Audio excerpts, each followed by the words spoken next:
It's a sad day in hip hop, y'all.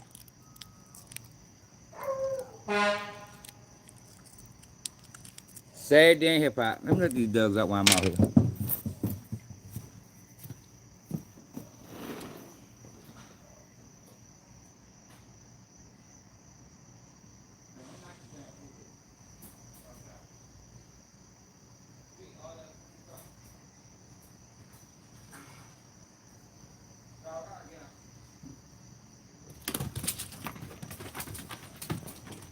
All right, get out.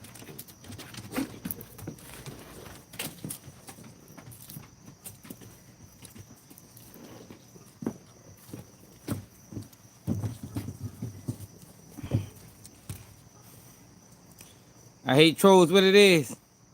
Frank said, Bortlen saw. Hey yo, what it only? Hey yo, I don't know if that plea deal. Nah, I don't know if that plea deal really gonna hurt Melly, yo, because he not pleading guilty to the murder. He pleading guilty to witness tampering. We gotta go back and see what that was about. We gotta go back and see what exactly. I remember. I think it was like a phone call or a letter or something. It was something. We gotta go back and check it out. And see what the fuck really going on. That's what we gonna have to do.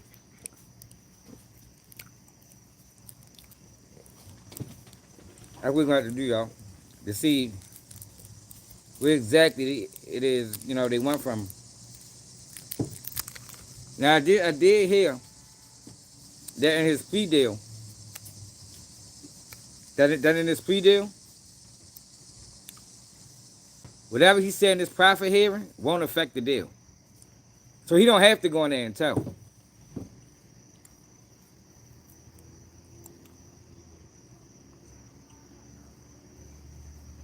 What's up, hackers? Alvin, what it do? That's what we're gonna have to do, y'all. Like I said, it's a sad day today, though, y'all. Yo, 6IX9INE then dropped the diss song on Jeffrey Williams. Hernandez, what the fuck that boy name is? Daniel Hernandez. Then dropped the motherfucking. Oh, what's up, bro? Then dropped the diss track on Jeffrey Williams, y'all. Calling him all kind of rats. Shit is crazy, y'all. I knew this was gonna happen. I knew it. I thought we got rid of 6IX9INE, man. I thought we got rid of 6IX9INE. This nigga is back. That nigga switched genres. He was doing reggaeton and you know, whatever the fuck Mexican people listen to. Now he back rapping, y'all. Shit's sad. Rest in peace to hip hop. I think we need to just. This is the death of hip hop, yo.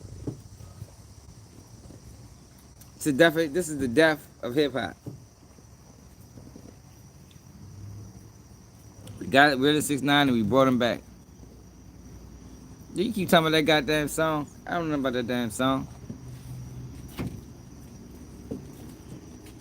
How y'all feel about that, y'all? How y'all feel about the resurgence of 6IX9INE? Maybe this is the play all along, y'all.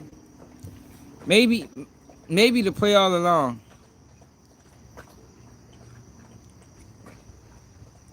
Hey, y'all, what type of question is that, Pepsi Twist? What the fuck you talking about? Y'all be saying some wild ass shit, yo. Like, you really sit back and be like, I wonder how many Skittles I could eat without drinking nothing. Like, I swear, yo, that has never crossed my mind. Nope, it still hasn't. Like, I'm not even gonna think about it. Oh, all right. Oh, it was a 6IX9INE question. Oh, all right. I'm about sick of 6IX9INE, man. Thought we got rid of y'all. I thought that nigga died, man. I ain't gonna lie, y'all. I thought I seen something that said 6IX9INE passed away. Like, that nigga, he might have choked on some Skittles. I think that's what it said, though. Yeah, maybe that's where you got that from. I thought he might have choked on some Skittles, man. Thought I seen the funeral whole time. That shit, I must was dreaming. That shit ain't even happened. This nigga back rapping. Shit crazy. Mm-mm-mm. Am I a gangster? No, yo. I'm a father, bro. I'm a man of honor, man. Yeah, he dropped the diss song, yo. Dropped the fucking diss song. Go yayo like boys. I mean, for lack of better words, if you want me to be, blunt with it, go yayo. He's a boy lover. Like, what you want me to say? Hey, yo, but we big 820. What you over here when we was calling go yayo gay? And I ain't got no problem with the gay. Salute to the gay agency, man. Hey, man, salute to the gay agency like Ray J. And what you over here 2000 when we was calling you out, like, man, that shorty ain't right, man. I'm telling you, he probably a little free. What's up, Clemson? Who was over here, yo, when we did those lives? I know Alvin, you was here. 'Cause Alvin, you always here. I know you remember Alvin. That shit ain't fake. So you can tell. Hey, make sure you tell all the brothers and sisters in Argentina, Umar Johnson scammed us. And remember, y'all, smoke a black and mild for the ancestors, y'all. Make sure y'all smoke one for the ancestors. Drink for everything we do over here. If you're new to the channel, everything we do over here, we do it for the ancestors. I don't give a fuck if you smoking crack. Do that shit for the ancestors, man.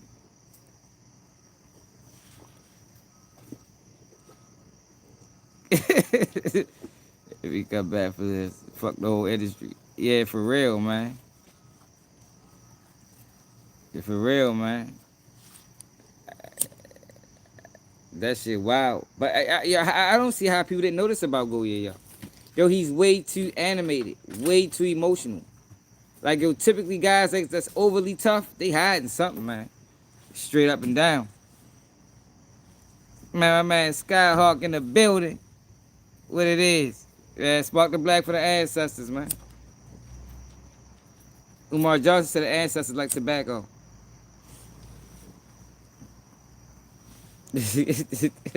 Elijah, what it is. YouTube, I sent out notifications today. Yeah, but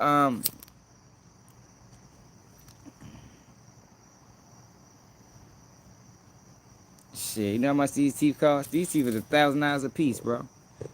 These 18 karat gold, yo, these ain't fronts. Motherfucking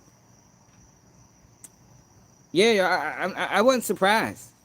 That, like, when I seen go yeah yo, well, I ain't really see it. Well, it snuck up on us on one of our lives. We had to delete it. But when CJ Casino explained what that was, I'm like, I ain't surprised. I ain't surprised at all. Nope. He too emotional, man. Too animated. Too tough. Too gangster. You gotta watch them niggas. What's up, Harlem? Yeah, you gotta watch. He too tough. Yo, what the fuck is that? Something's in that tree. Tearing something up. It don't sound like a squirrel.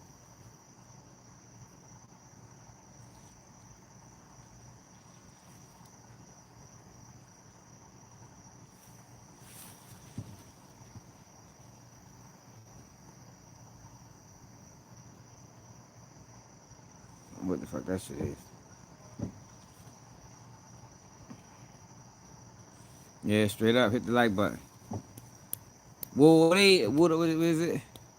Woody. Straight up. Fuck wrong with her.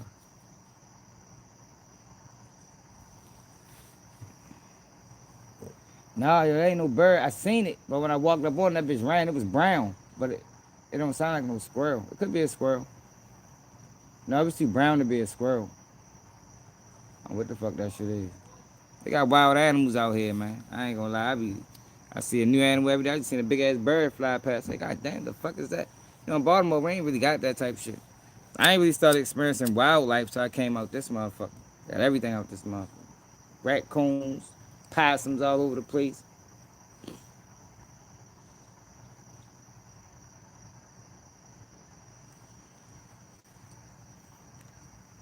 Yeah, I ain't in the sticks. It just sticks all around here. but I ain't in the sticks. You don't hear that shit? Look, I told you there's something up there. Hold up. The fuck is that? Look, the dogs just heard it. That bitch was loud as shit. I don't know what it is. It's just like that shit loud. Hope that bitch don't bite. Whatever it is. Cause these dogs ain't protecting nothing. I ain't gonna lie, they be bluffing. Both of them. Him and her. We got Major in the building, y'all. What's up, Major? Oh my God, come on, Harlem. Y'all don't do that. Don't start bringing up old stuff, yo. Yeah, yo, we in the progression, yo, moving forward, man. You know, yesterday's news was yesterday's news, man. You feel me? We don't deal in yesterday over here, man. We like to move forward. I don't even remember the Ravens playing. Who the fuck they played? Who the fuck they play? I don't remember.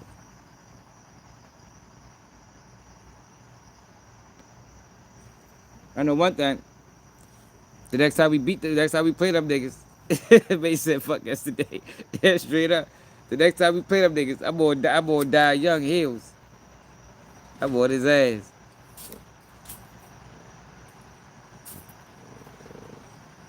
What the fuck, Jim? Jim, you need to go to therapy. That's the fuck you need to do. Yo, somebody help Jim. Jim need to get in therapy, man. He got real issues. Probably mommy, daddy issues. You know what I mean? Maybe he been touched as a child.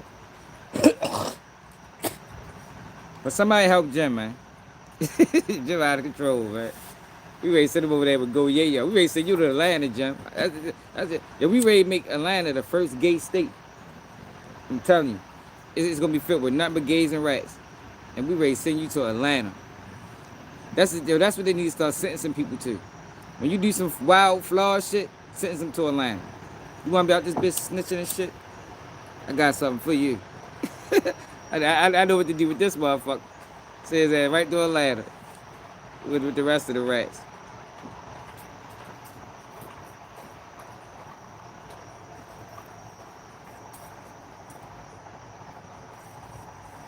Maybe a rowdy. Maybe it's in your algorithm. I don't know. Yeah, go yeah, wild, man. Yeah, he did. Man, appreciate it, Am.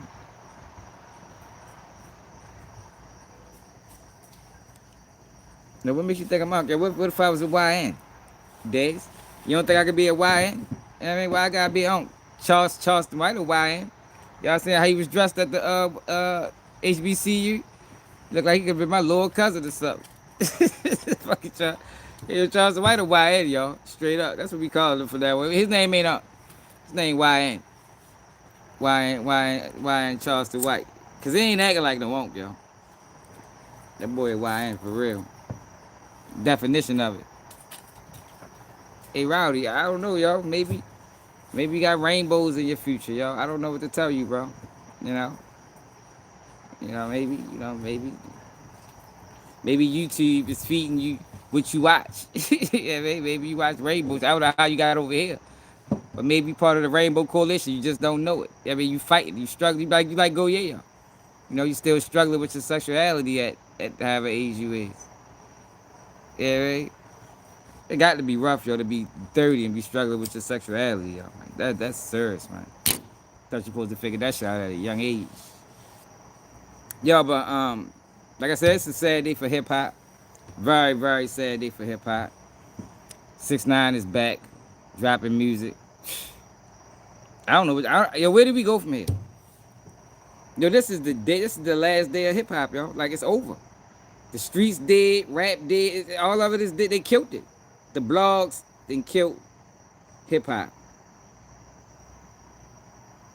I'm ready to start listening to jazz, R&B. You know what I mean? Bring R&B back. You know what I mean? What the fuck happened to that? And I ain't talking about the girl Whack 100 deal with. I'm talking about real R&B, man. You know what I mean? Mariah Carey, you know, Jodeci. Yeah, we gotta get them days back, yo, because hip hop is done. 6ix9ine came back rapping. Damn. Shit crazy, man. Rock on. Joe Button's still alive. Fuck these don't say Joe Budden's still alive. Man, sleep to Joe Buttons, but I'm glad he's still here, man. All right. But I don't think Joe Buttons dropped music in a long time. And then when he did drop, it was, yeah, it wasn't all that impressive. He had to pump it up some.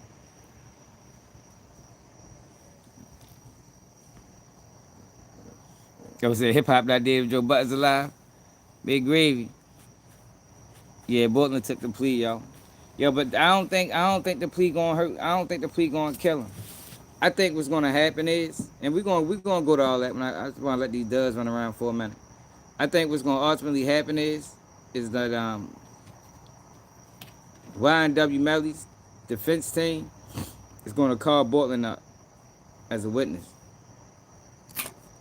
I think they're gonna call him up as a witness because he got to give a statement in his proffer hearing. But whatever statement he gives, it's not gonna affect his deal. So he can go on that bitch and lie. I think, to be honest,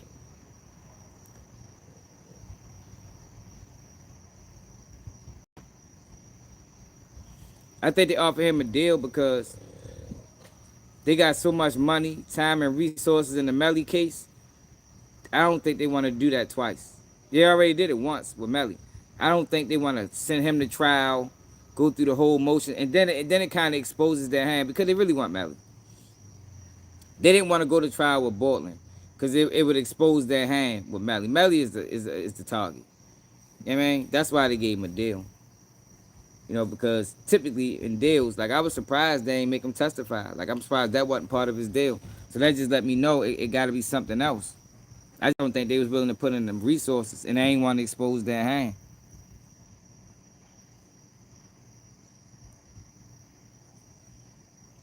Nah, Melly ain't cop out. Bortlen copped out. Nah, he ain't take no snitch plea. He ain't implicate nobody. He ain't implicate nobody in that plea. That plea was about what he did. He witness tampered. He pled guilty to witness tampering.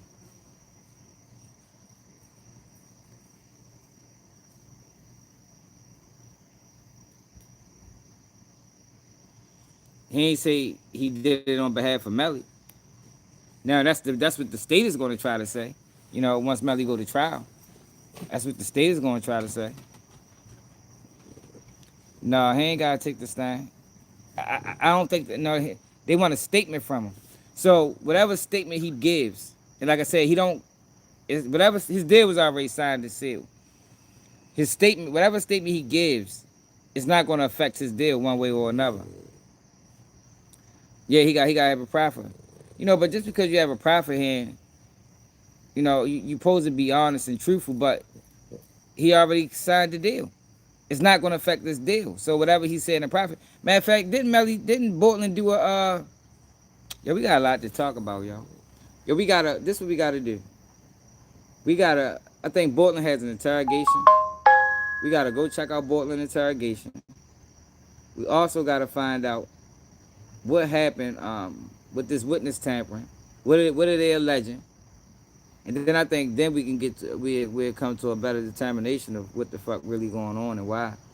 I honestly think they just want to try and put the resources in. No, he ain't plead guilty to the murder. He don't have to say anything about the murder.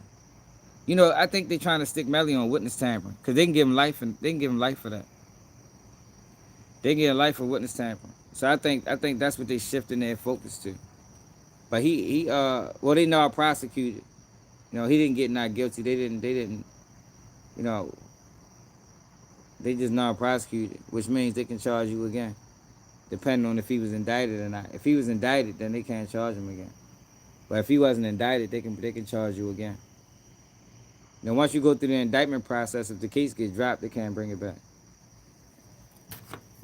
Remember, I told y'all they did that to me. That's how I got charged with the same case twice. I thought I beat the bitch. Set for 30 days to my preliminary. Well, I ain't set for 30 days. I set for 3 weeks, bailed out. They dropped the case the next week at my preliminary. Then came back a year later, telling me they got new evidence. With no new evidence, though. They got new evidence to charge me again. Shocked the shit out of me. I didn't know they can do that.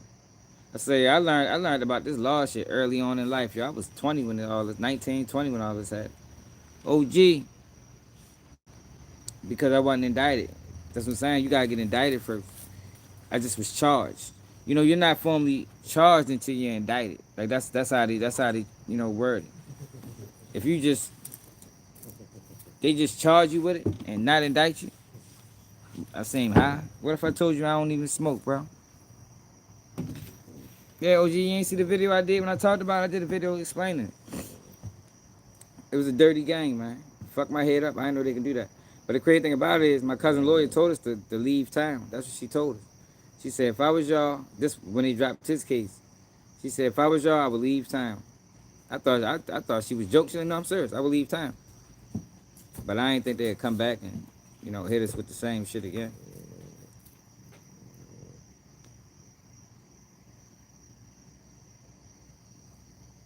That's what I learned. Non-prosecute don't mean you beat it. It just mean they declined to prosecute. You don't beat it until you've been indicted and they drop the charges or you get found not guilty.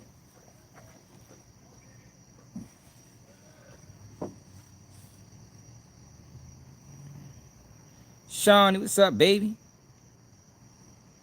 You think bloggers that consistently make up lies on people or who have people come on their platform and spread lies should be sued to make an example out of them? I think they should be motherfucking charged with treason. That's what I think need to be done to them. I think they should be charged with treason. Hey, y'all, I want to show y'all something too, because they had a hearing with 3 whistleblowers. Remember I was telling you about the rats and how nobody respects the rat, and they was on the hearing was on in the Senate, I guess, or Congress, and they was talking about UFOs. And I want y'all to listen to what this guy said. What would happen to him? What could happen to him by divulging this information? Because people keep thinking it's a street thing. I've been telling y'all this shit ain't got nothing to do with no streets. This shit is about whatever you join. You are expected to hold a code of silence, and you never tell the opposition. You know what I mean? So if you're in the streets and you dealing in crime, the opposition is the police. If you at work, the opposition is management. If you if you in government, the opposition is the people. You know what I mean? Certain things ain't supposed to be said, yo, and that's just how that shit go. They ain't got shit to do with no street code. Code of honor, code of ethics, code of integrity.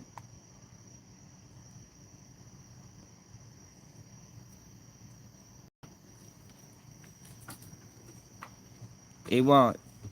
You would never say that in my face. OG, what you talking about?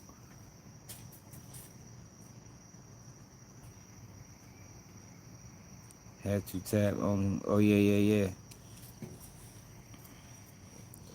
Yeah. Because most niggas on once everybody heard Prophet, they say he told.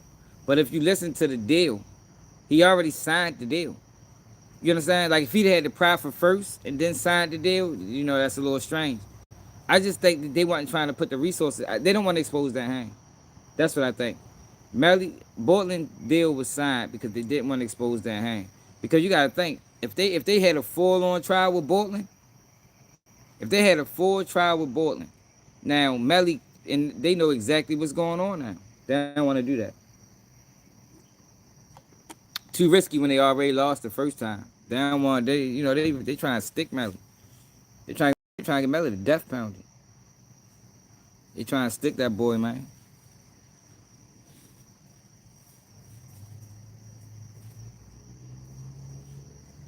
Hey, Delphonic, hit the cash app. That's what you need to do. Hit the motherfucking cash app, man. Baltimore swag. Let me put the cash app in there, man. Um, Hold on, y'all. I gotta put some tags in this video real quick. McGravy. Yeah, they ain't giving no deal to Melly. No, Melly ain't getting no deal. No deal for Melly.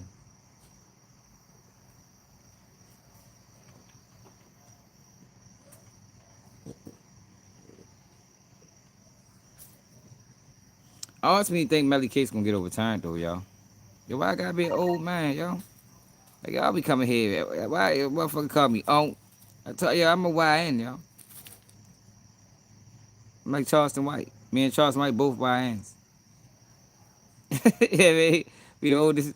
You remember they had the oldest YN? The dude from Chicago? Y'all remember dude? The oldest YN? That's me, y'all. I gotta be an old man for, man. I'm hip. Yeah, man. I know what's going on in the world. I ain't out of touch. Yeah, man. I ain't even that far removed. Hey, man. Yeah, I'm fine. You know I ain't gonna compare myself to that fuck boy. You know I'm playing for real.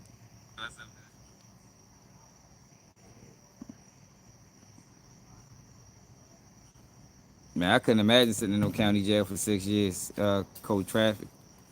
For real. I couldn't imagine that, to be honest. I couldn't. Yeah, that is a long time.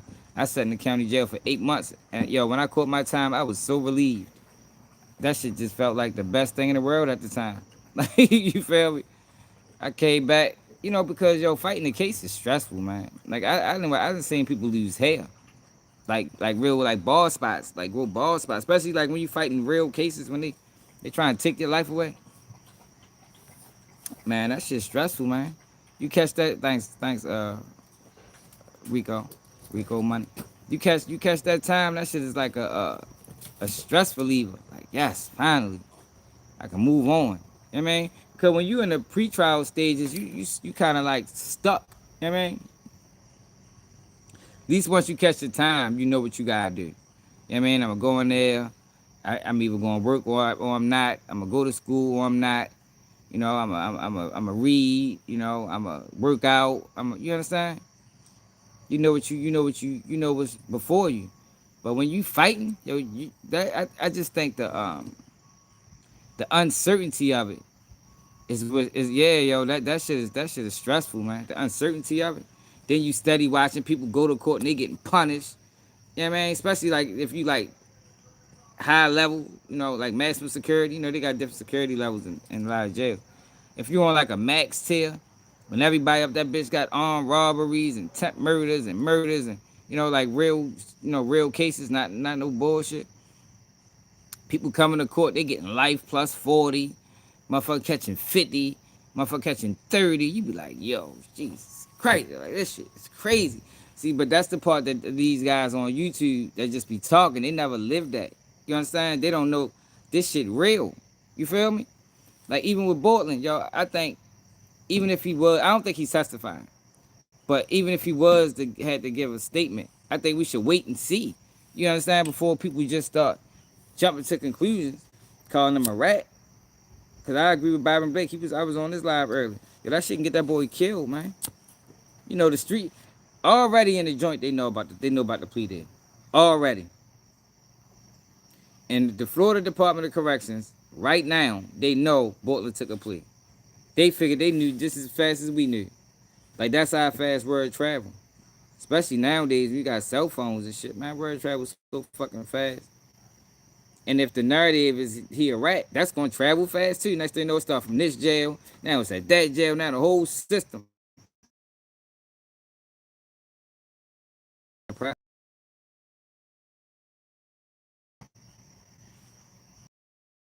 Depends on.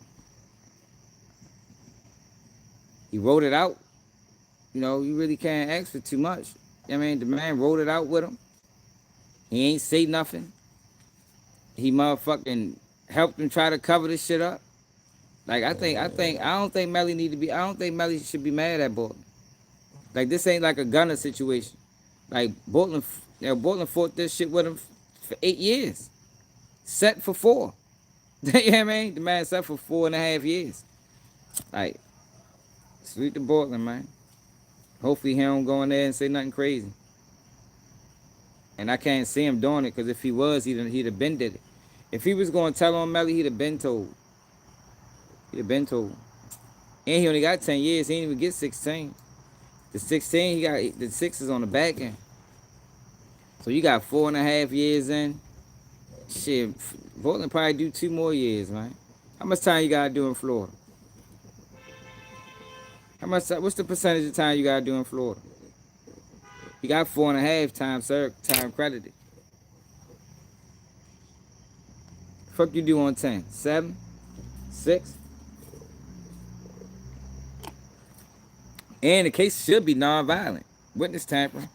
I know it's a murder involved, but it's still witness tampering. So I don't know. I don't know if they consider that violent.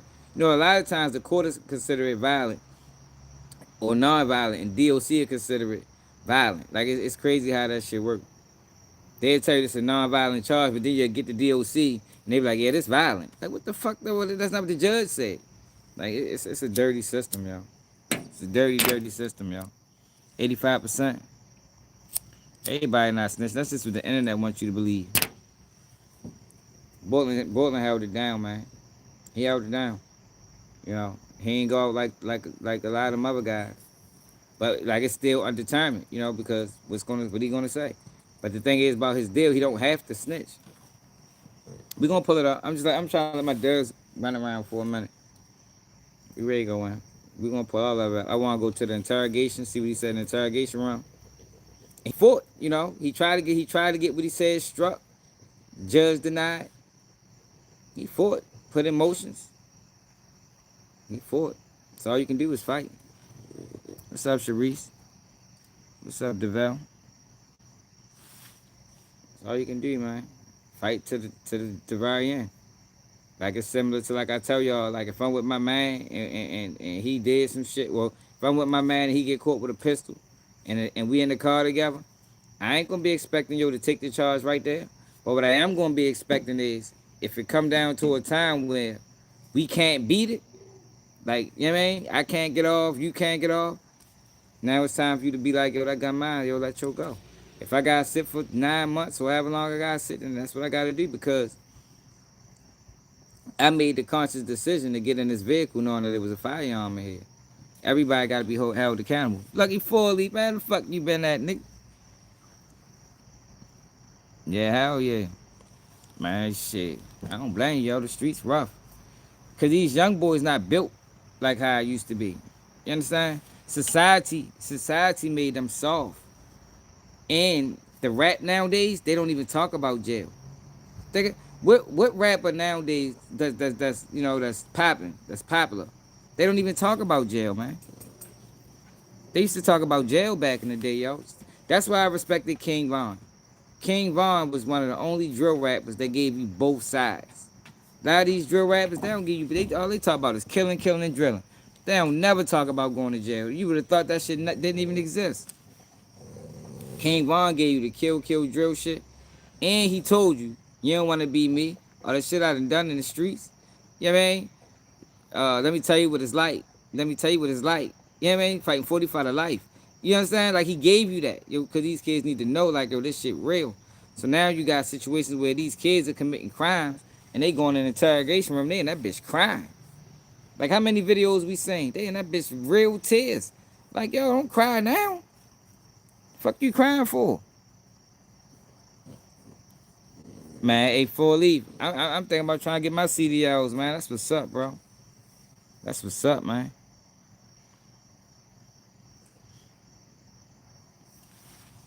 Like I don't. That's what I don't respect. You know, I don't respect these young boys that want to be out here causing all this mayhem and then get in that room and be fucking crying, or not even just crying, get in that room and now their posture all off. You see them getting called away to court. They got their head down. Nah, nigga, pick your head up, nigga. You did it right. You feel me? This how you was living, right? Pick your head up, bro. Walk with some pride, man. Don't let them people break you. That'd be my thing. Yeah, they do. Most people do tell off pistol cases. Most people do tell off pistol cases. Because a lot of times that second one, it don't be the first one, because you know the first one be a misdemeanor. It be that second one. Motherfucker be scared to go to the feds. They know you get caught with another one. Your guidelines be high as a bitch now. Now you facing 15 because you're a subsequent offender or you're, you know, a felon in possession of a firearm. Man, people be, man. They be like, well, shit, I know who committed the murder. Like, damn, bro. You should have known that when you was carrying, my nigga. You should have known that if they catch you again, they gonna punish you. Alrighty, bro. Money Mitch.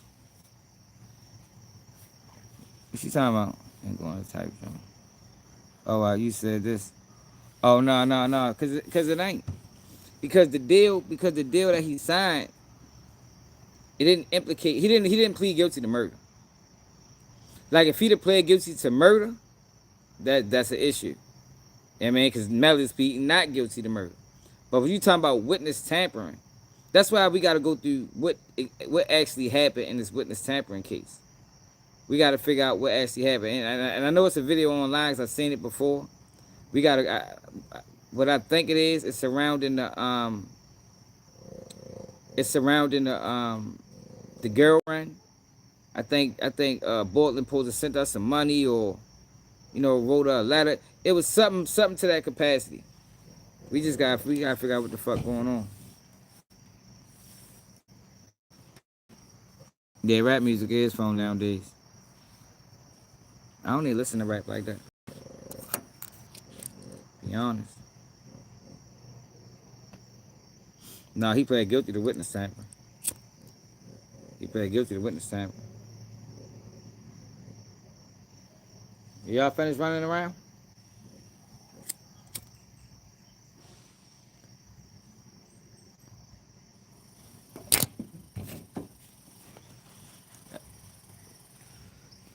I think they finished running around. Now we ready to go in the house.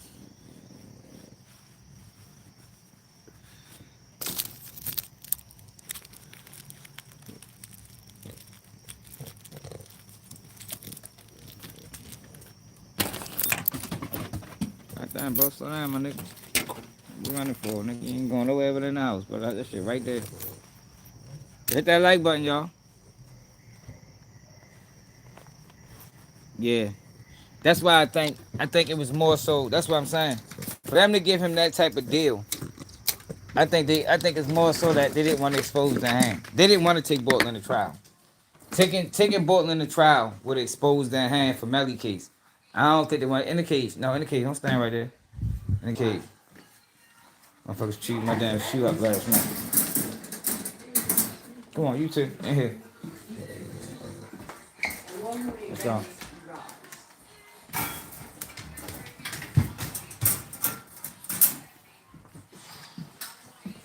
Yeah, I think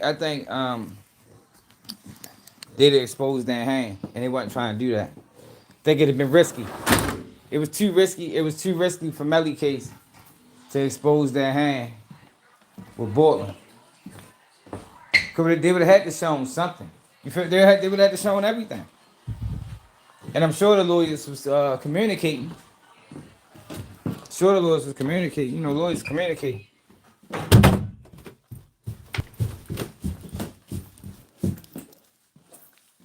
The lawyers communicate. I'm gonna pass it down here.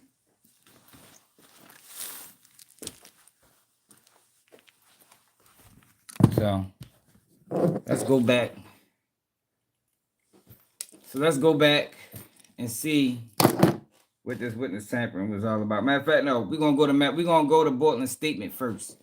Let's see what Bortlen told them people, because he tried to get this statement struck. I hope it's not no real long interrogation. We probably should get a good understanding of what the interrogation was about without having to watch the whole thing.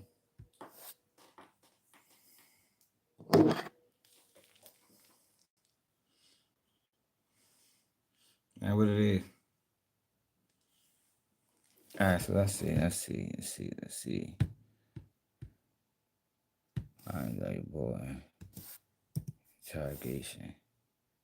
What is this, the audio?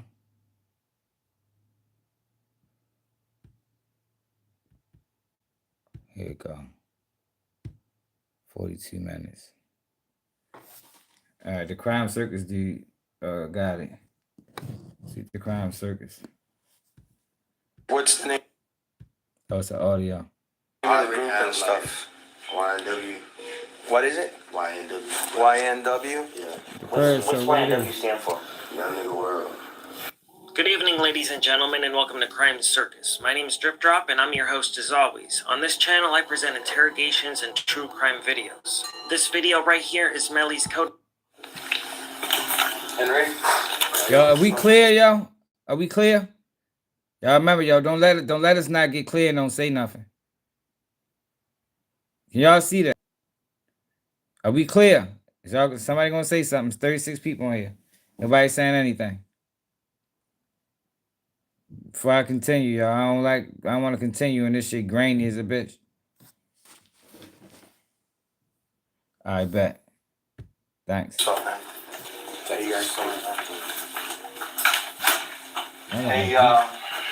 my name is Detective Bertrand. This Detective Mark Moretti. We're here to talk to you about what happened. This is a presentation by Crime Circus on YouTube. Okay, alright. Listen, we need you to be straight up with us and tell us where this happened. Okay? My understanding, you told these officers something, but the evidence doesn't show that it happened there. Tell me where it happened, officer. Right off of the exit.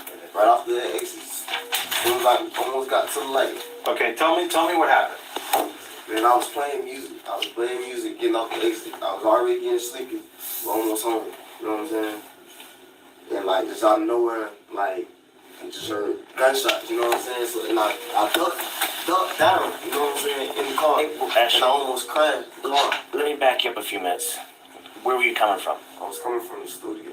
From Fort Lauderdale. Fort Lauderdale studio. Which way did you take? I took I-75, 595 to here to 75. The expressway. Then you took 75 south?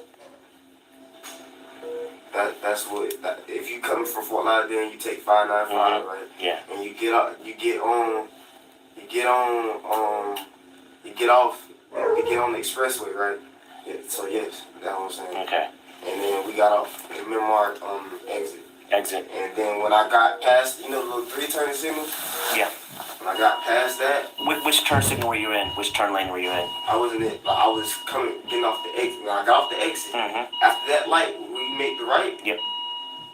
I came down. You know what I'm saying? I was coming down to the light.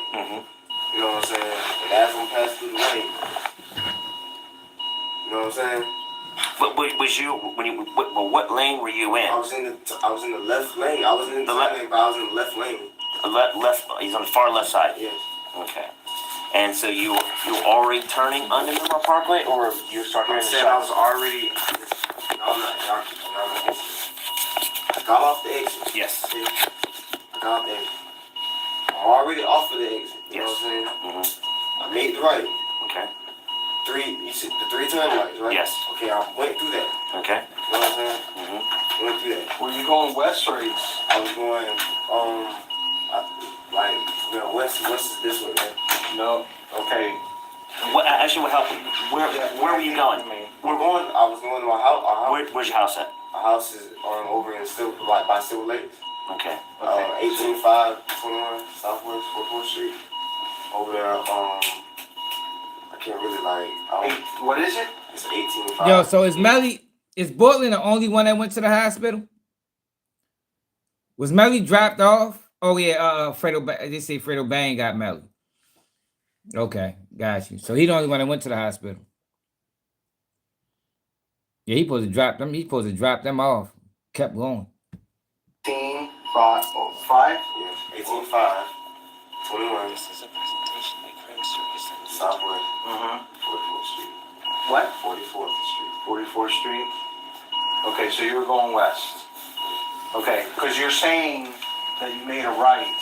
I'm saying, getting off the expressway, you make a right to go west. You know what I'm saying? To go west. If you're coming south on I-75 and you take the westbound exit, there's 3 turning lanes that go right. That's what you're saying. You made a right. Did you get to Dice? What's that? I'm not from down here, so I don't know, man. Okay, once you make the right off of 75, the exit, there's another light there. There's that's where the shopping center is. On the right-hand side, there's a shopping center. There's You talking about like Chick-fil-A and stuff like that? Yeah. Chick-fil-A. That's what I'm saying. Like I got like around that area, and I started hearing it. When I heard it, I was just like, you know what I'm saying? I ducked and I almost crashed the car. You know, so I hit the median a little bit, but you know what I'm saying? I almost crashed the car, and I stayed ducked for a little bit. I couldn't really see anything. Like I couldn't really see anything because I'm like trying to avoid from getting shot. Like I'm blessed to be here right now. Like I'm like I don't know like. Yeah, and you didn't hear anything, stay and yell anything was said? Man, I was, the car was still rolling forward, you know what I'm saying? Mm-hmm. So I'm trying not even, you know what I'm saying, I'm trying to stay safe, you know what I'm saying? I'm trying not to even get hit, and I'm scared, you know what I'm saying, for my life right now. And the car just rolling. I don't know what car, which way it went, you know what I'm saying? Nothing. You have a description of the car? That's what I'm saying. I couldn't see anything. Like I was. Here's the hard part, what we're having a hard time to understand, is that He shouldn't have gave them motherfuckers nothing. Obviously, at this point, he's being interrogated. Now, he tried to get this taken out of court before he took the plea deal, but the judge declined. Said that it was interrogation, but he wasn't even Mirandaized. Like, I don't even know how they did that. They said they asked him all these questions and he wasn't Mirandaized.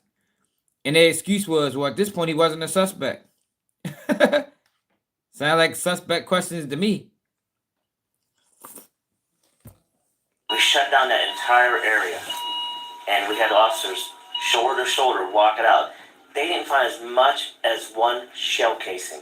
They didn't find one piece of glass. Nothing. Nothing to what you said adds up. And it's hard. Bro, I'm telling you, bro, that's the class. I mean, for whatever reason, your two friends died. Are these your good friends? Yeah, that's what I'm saying. These my like, these your two, I'm assuming close friends. Yeah, we got. And you're doing them an inservice by not telling us the truth. I'm telling you the truth, sir. I don't like. How? What do you want? How do you make shell casings disappear? I don't know. You gotta tell me. I don't know. How can I tell you? You the police about officer. A shell case. And I'm driving, ducking for my life, trying to make sure I don't get hit.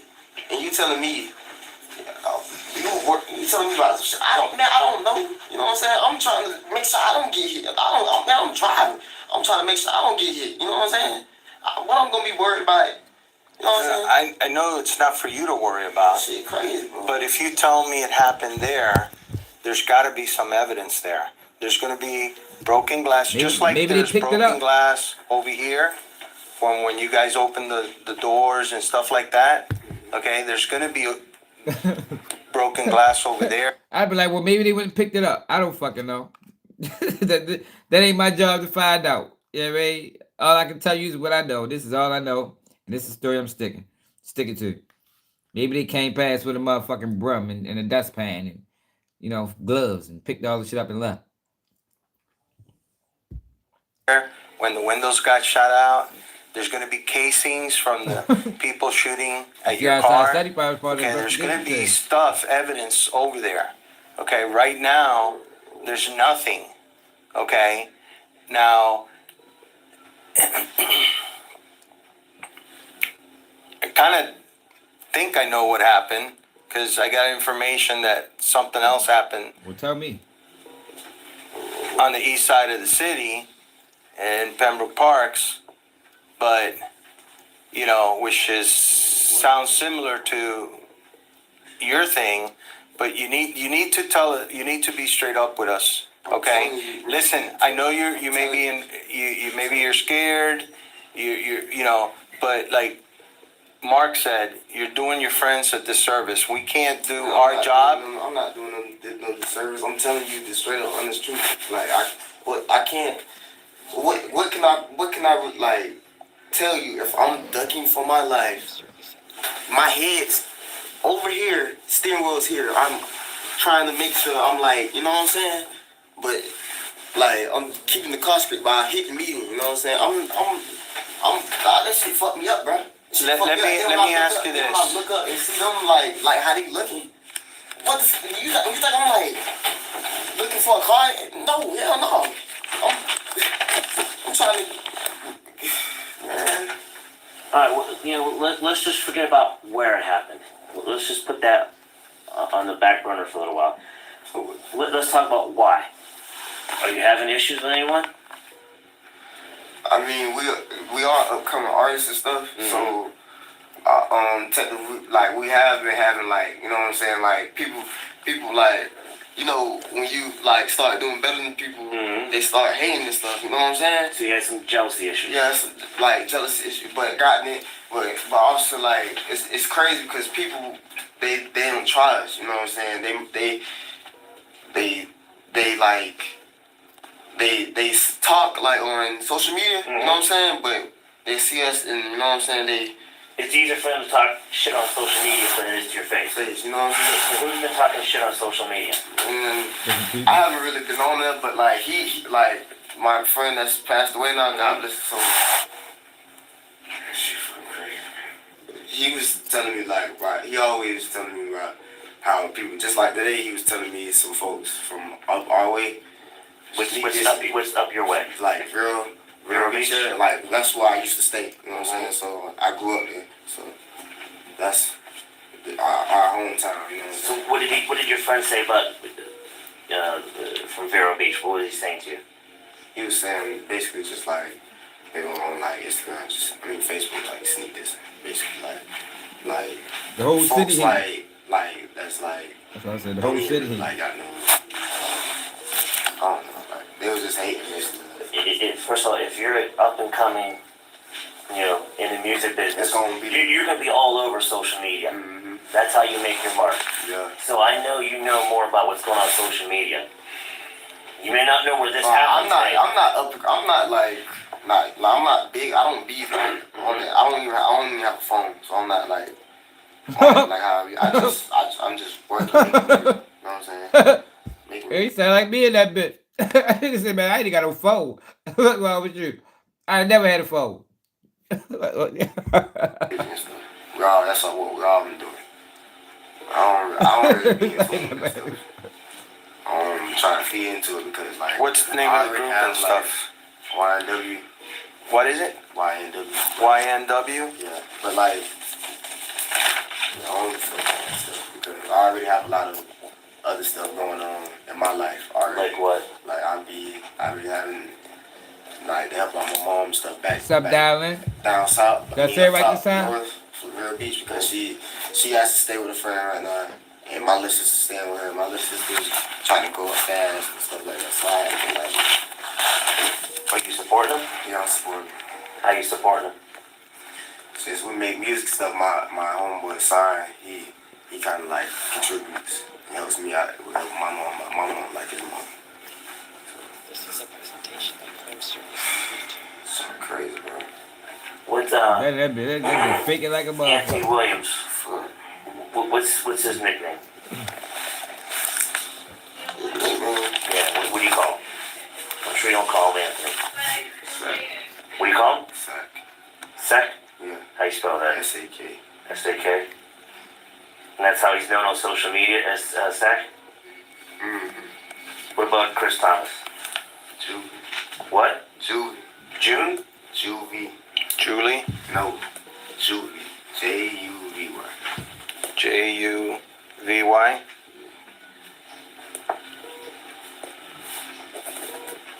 I know why. What are you known as? I'm just known as my name.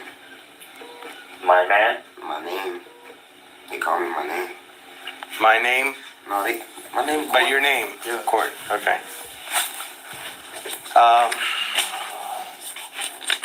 Let me show you this real quick. Okay. I'm not a great artist, but this is the exit to I-75. Okay. You said you made a right here. These are the lights. This is the exit. This is Miramar Parkway. This is Chick-fil-A. That's this like is the gas curve. That's like the station. curve. The part that curves. Yeah, yeah. And That goes like that. Yeah. it was like on down. You know what I'm saying? Huh? It was on down.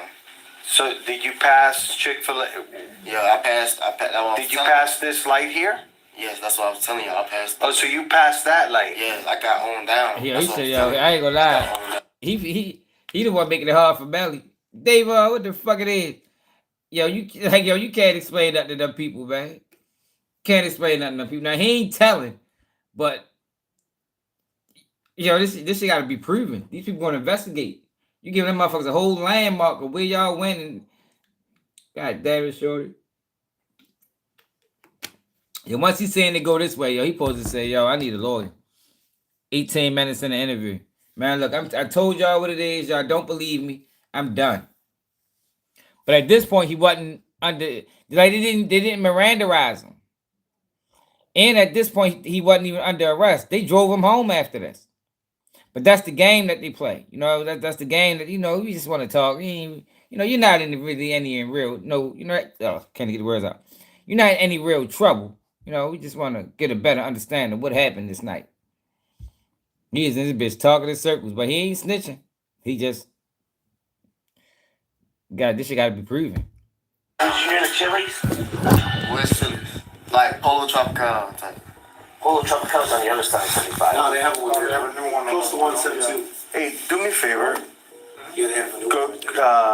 go to Google Maps. I can't do it on my phone. Also, All right. So he's close to 172 according to it. Yeah, so we gotta go check 172. You know where the Target is at? That's where the polio shop is. Yeah, that's where the polio. Where the new Pollo Tropical is I being don't go built? there, but that's what I'm saying. Yeah, I know what Polo Tropical. Okay, the new one that's being built on Miramar Parkway. Did you get to that place? Yeah, I got like around the area. Is that where the shooting happened? They didn't read him his rights. Before he took the plea, he tried to get all this tossed out, but the judge upheld it. Talking about he wasn't a suspect at the time, so they didn't have to read him his rights, basically. Now, if y'all notice, that judge is not pushing through any motions for the defense. Like, he denying all them motherfuckers. I ain't see a defense motion get sustained yet. So it's gonna be close to 172. So you know where Target is at? Yeah, I know. The Target? About Polo Tropical. I know. I just. Okay, so is that where you were at? Yes, sir. Where the shooting happened? Yes, sir. I was just telling y'all that's where I got off the exit and stuff. I got off of. Okay, so you got off the exit. At this point, was there a car following you that you noticed prior to? Did you guys have a beef with anybody on the highway? We weren't. Like a road rage type thing or anything? We was vibing. Okay, so now you get off, you pass Dykes. The shooting hasn't happened yet. Or did it happen yet? You passed Chick-fil-A. Yes, I passed Chick-fil-A. Did the shooting happen? I got on past the light, and then it happened like. So at the time that you passed Chick-fil-A, did the shooting already happen or no? No. Okay. You said at the time I passed it. Yeah. Like a little after. I was saying just a little after. Okay, so you passed the light over here. Yeah, The second light after you pass the exit. There's a light there. You turn right. Then there's an intersection there. So you were past the intersection. The shooting hadn't happened yet. Is that what you're saying? And then I got right on past the light. Follow me? Right on past the light, sir. And no bullshit, bro. No bullshit. I'm like, you know what I'm saying? And I swerve a little bit, hit the median, but like the car's still rolling, and like I'm still ducking. I'm trying not to be seen. You know what I'm saying?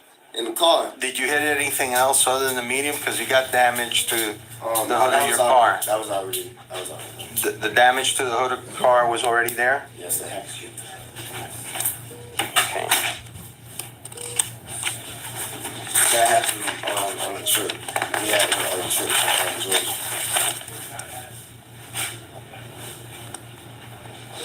For real? Somebody had to hit or run us. Yo, because at this age, yo, I told you, yo, most of these young boys, I was young. Yo, you think you think you can outsmart these people, yo? Dumb as it may sound. Most of these young boys, 19, 20, 21, 22, they gonna get in that bitch and they gonna think that I can talk these motherfuckers home. And all you really doing is talking yourself in a hole. Best thing to do, don't need to say nothing to these people.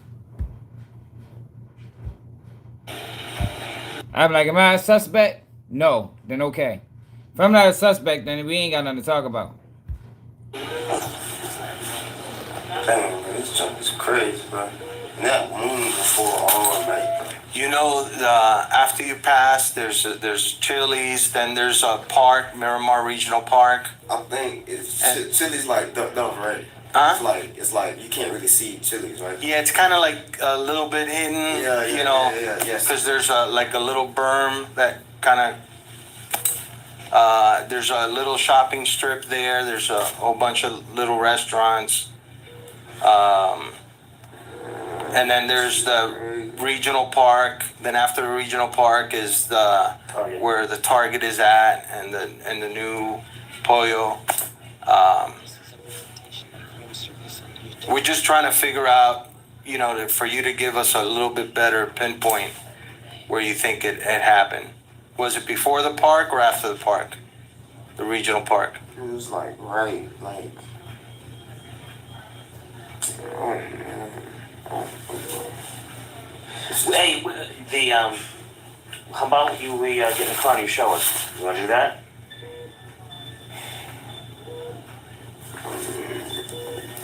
I guess, man. I guess, bro.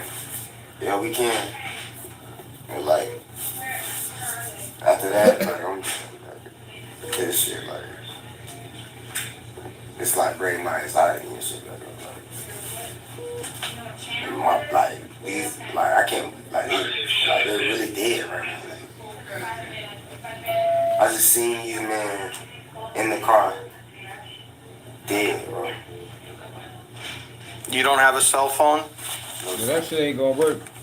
He trying to Do you play know where victim. they They ain't live? trying to hear none of that shit. Your friends? They stay with us. That victim They shit stay ain't with gonna work. who? They stay at the same address. They stay at this house? They trying to solve a case. Okay. How old are they? One's 21, one's 20. Who's 21? Anthony. Anthony is 21, Yes, and Chris is 20. I think so. I don't know they say age, but I know Anthony's 21, so.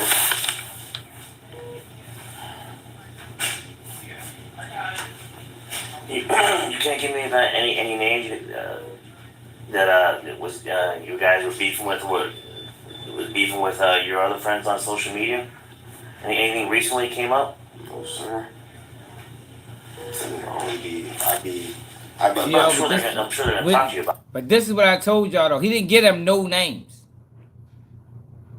He didn't give them no names, man. That's why I said, if ever in this situation, yo, like I don't recommend signing your Miranda rights over. But if you was you don't give them no names. 'Cause you don't want to give them nobody. You don't want to give them nothing to go off of. You don't want to. Because if he'd gave them any names, know what they did? Went and got them motherfuckers and brought them in that bitch. Are you beefing with this person? Was you with this person this day? Look, I look. It might sound crazy. I don't remember who I was with. You feel me? Hey, it sound crazy, but guess what? You ain't implicating nobody else. You know, I don't know where I was at. So you don't know where you was at? Nope. Don't. Right? You know, I smoke. I drink a lot. Shit, I pop pills. You know, my memory is gone. I sit back busy play the whole game with him. But it's best thing to do, yo, is not even say nothing, yo, because none of it helps you. Got it. I mean, not really. We kind of, not really, cause like, not really. What do you use for social media? What sites? What do I use? Yeah. I just be on like Instagram.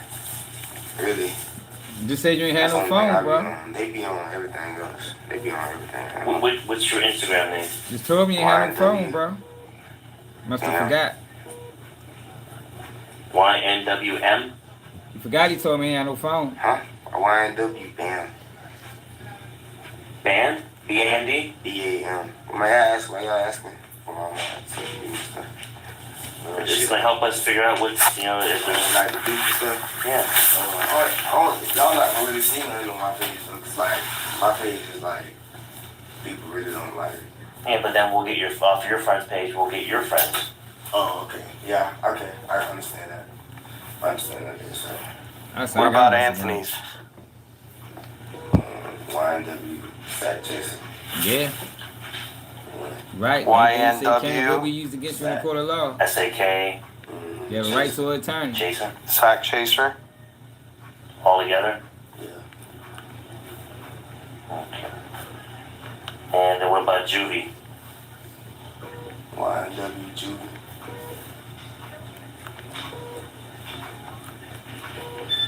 What's YNW stand for? Young nigga world. This is a presentation by Crime Service on YouTube.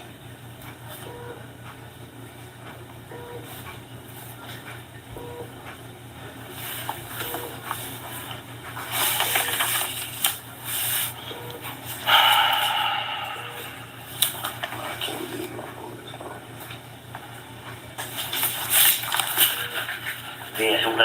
Chris and Anthony, are they both from Vero Beach too? Where are they from? Anthony's from Atlanta. Yeah. Yeah. Goddamn. Juvie is from Girl. From Vero. Yeah, so You don't have the parents, like Chris's mom's name or Anthony's mom's name in it?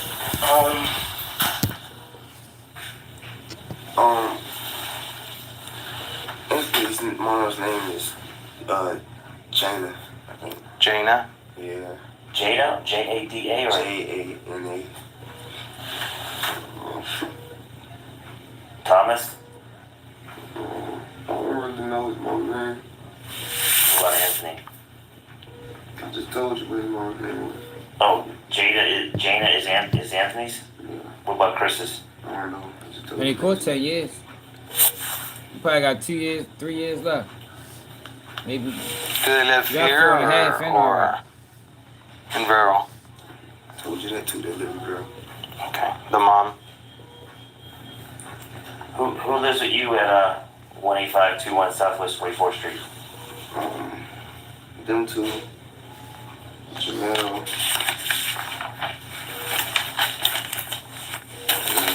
And, his brother. Jamel's brother? Nah, and goddamn, no, my cousin, Jacoby and Adrian. What's Jamel's last name? Demise. What is it? Demise. D-E-M-O-N-S. This is a presentation by Crime Service on YouTube.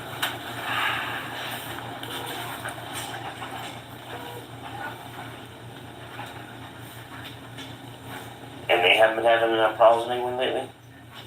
Who? Your roommates. Not really. That's what I'm saying, like everybody, and then people been saying like stuff is squashed and stuff like that, and They said stuff was squashed? people have said stuff was squashed. Well, who was it squashed with? People. Old people. People. Yeah, man. We don't need to get in particulars. Yeah, man. Just people, figure it out.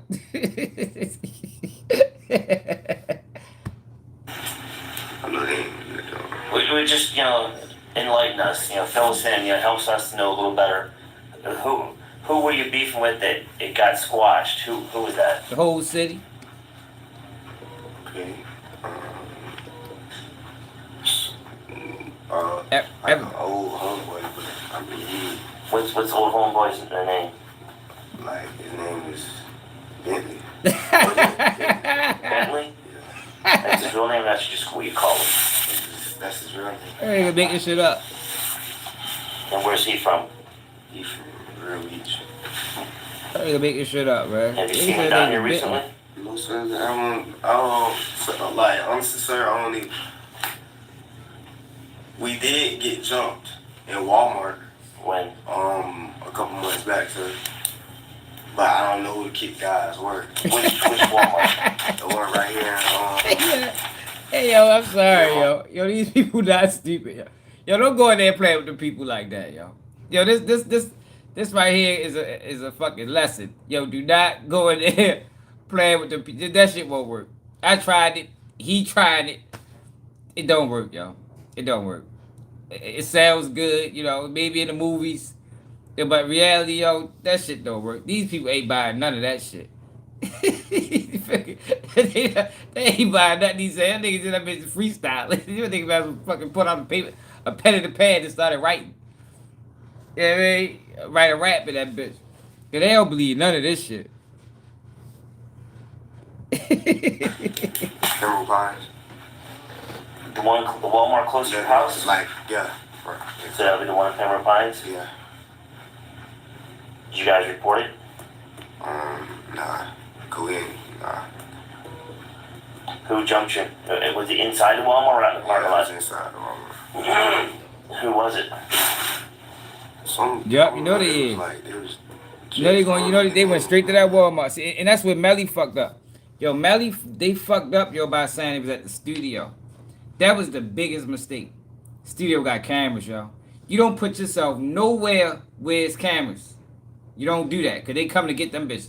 If you say you was in Walmart, McDonald's parking lot, anywhere where it was cameras, yo, they is coming to confiscate them bitches, and they gonna run them through.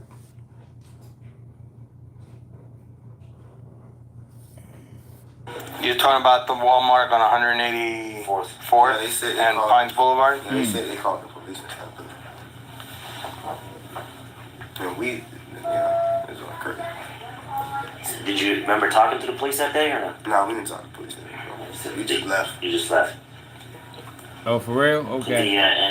What the beef was inside the See store? him 40 minutes away from the hospital. Crime Circus on YouTube. I guess we fought just like When you say fought, just fist or anything else? fist. Any weapons shown that day? Yeah, it was fist. Would it safe to say you beat them? We weren't really nothing. We got a few licks and like they stole, like my homeboy's chain popped and they picked it up and they started like flexing on Instagram and stuff like that. Oh, man, should have said that. So after the fight, they Should have said that. So this was on Instagram. Shouldn't have said that. They posted it on Instagram, but I think they deleted it because who's that? I think the person, the people They that get crazy. took it, Mm-hmm. I think they deleted it. He realized- Deleted the Look. video, deleted As soon as this. he said that, they said he posted on Instagram. Yeah, but I think they deleted it though. he should not have said that about no Instagram. Keep Instagram out of this, man. You know, like, it's crazy. Remember the names? The Nah, names? that's what I'm saying. They didn't know who they was. Period. I'm not from Dye. They was from Dye. But you know who it was, but you Since knew it you was go on famous social media now? posting. Yeah, that's what I'm saying. I seen the post, but like, of course, anybody can go on Instagram and you know what I'm saying. Yeah, 'cause they don't just believe go him. on Pembroke Pines and people from there gonna pop up. You know what I'm saying? Or it's like my homeboy. He's like big. You know what I'm saying? He's big. You know what I'm saying? Who's your homeboy? He's a recording officer. His name is Jamel Davis. Like, The guy you live with, Jamel? yeah. He's known? Yeah, look, that's what I'm saying.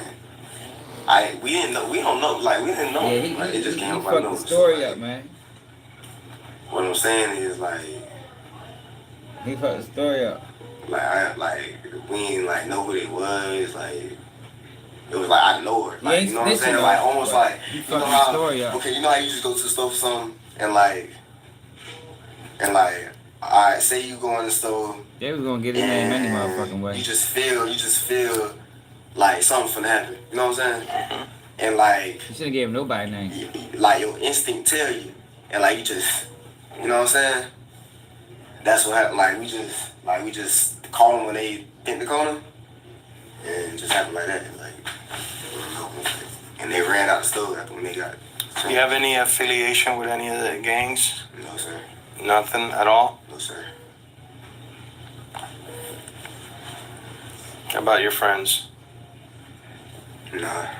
None of us affiliated with the game. We just record lives.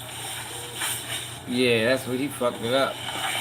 Let me ask you, See, because what he don't know Y'all- is everything he's saying has to be backed up by evidence. I mean, he young. He think he just that bitch talking. Everything you think, they taking notes. Like, don't think they ain't got the pen and the pad out. You can hear him flipping it. They going to fact check every single element of this story. did you, huh? Y'all want these? That's the keys to your car? Yeah. Yeah, just put them over here. Have you fired a gun today? No. You know they're gonna be able to tell, right? Yeah, but I ain't fighting no gun. Yeah. Okay. How I'm fighting? I'm asking you. I'm not accusing you of anything. Alright. I'm just asking you because if somebody was shooting at you, you know, and you shot back, that's self-defense. So there's nothing wrong with that. Okay. Actually, the law allows you to do that. But I just want you to be straight up with me, okay? Because if we test your hands and stuff, it's gonna tell us if you shot a gun today. No, I didn't shoot a gun today. Yeah, he got. I didn't shoot no gun today, sir. I was driving. I didn't shoot no gun. This is a presentation of crime service. He ain't plead guilty. Are there gonna be any guns in the car? No. Yeah, he made up.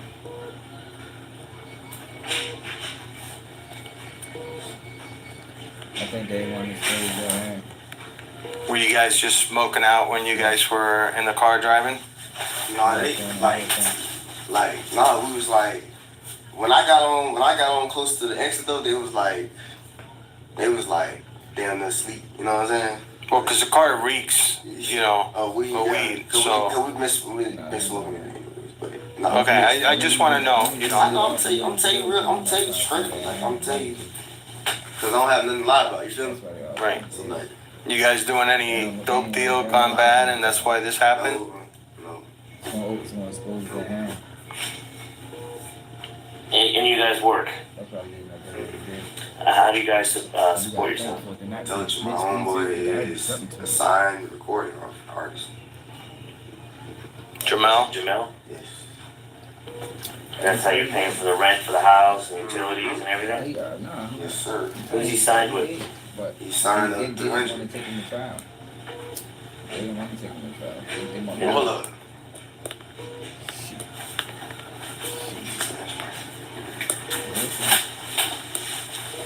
With 300? This is a presentation by Crime Circus on YouTube. I'm on live right now, but.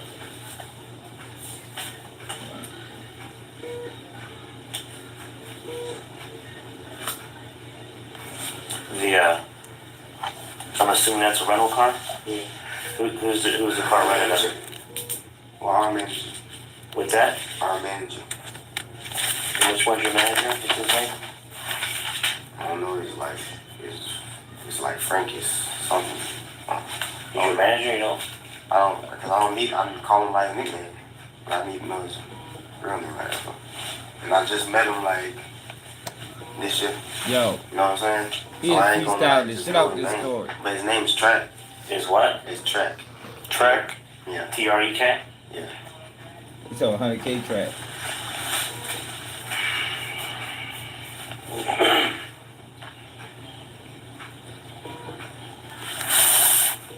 Well, his freestyle, he fucking the story up, yo.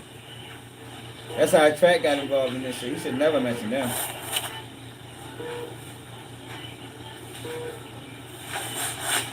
Is there anything else you can provide us that's going to help us for your friend's sake?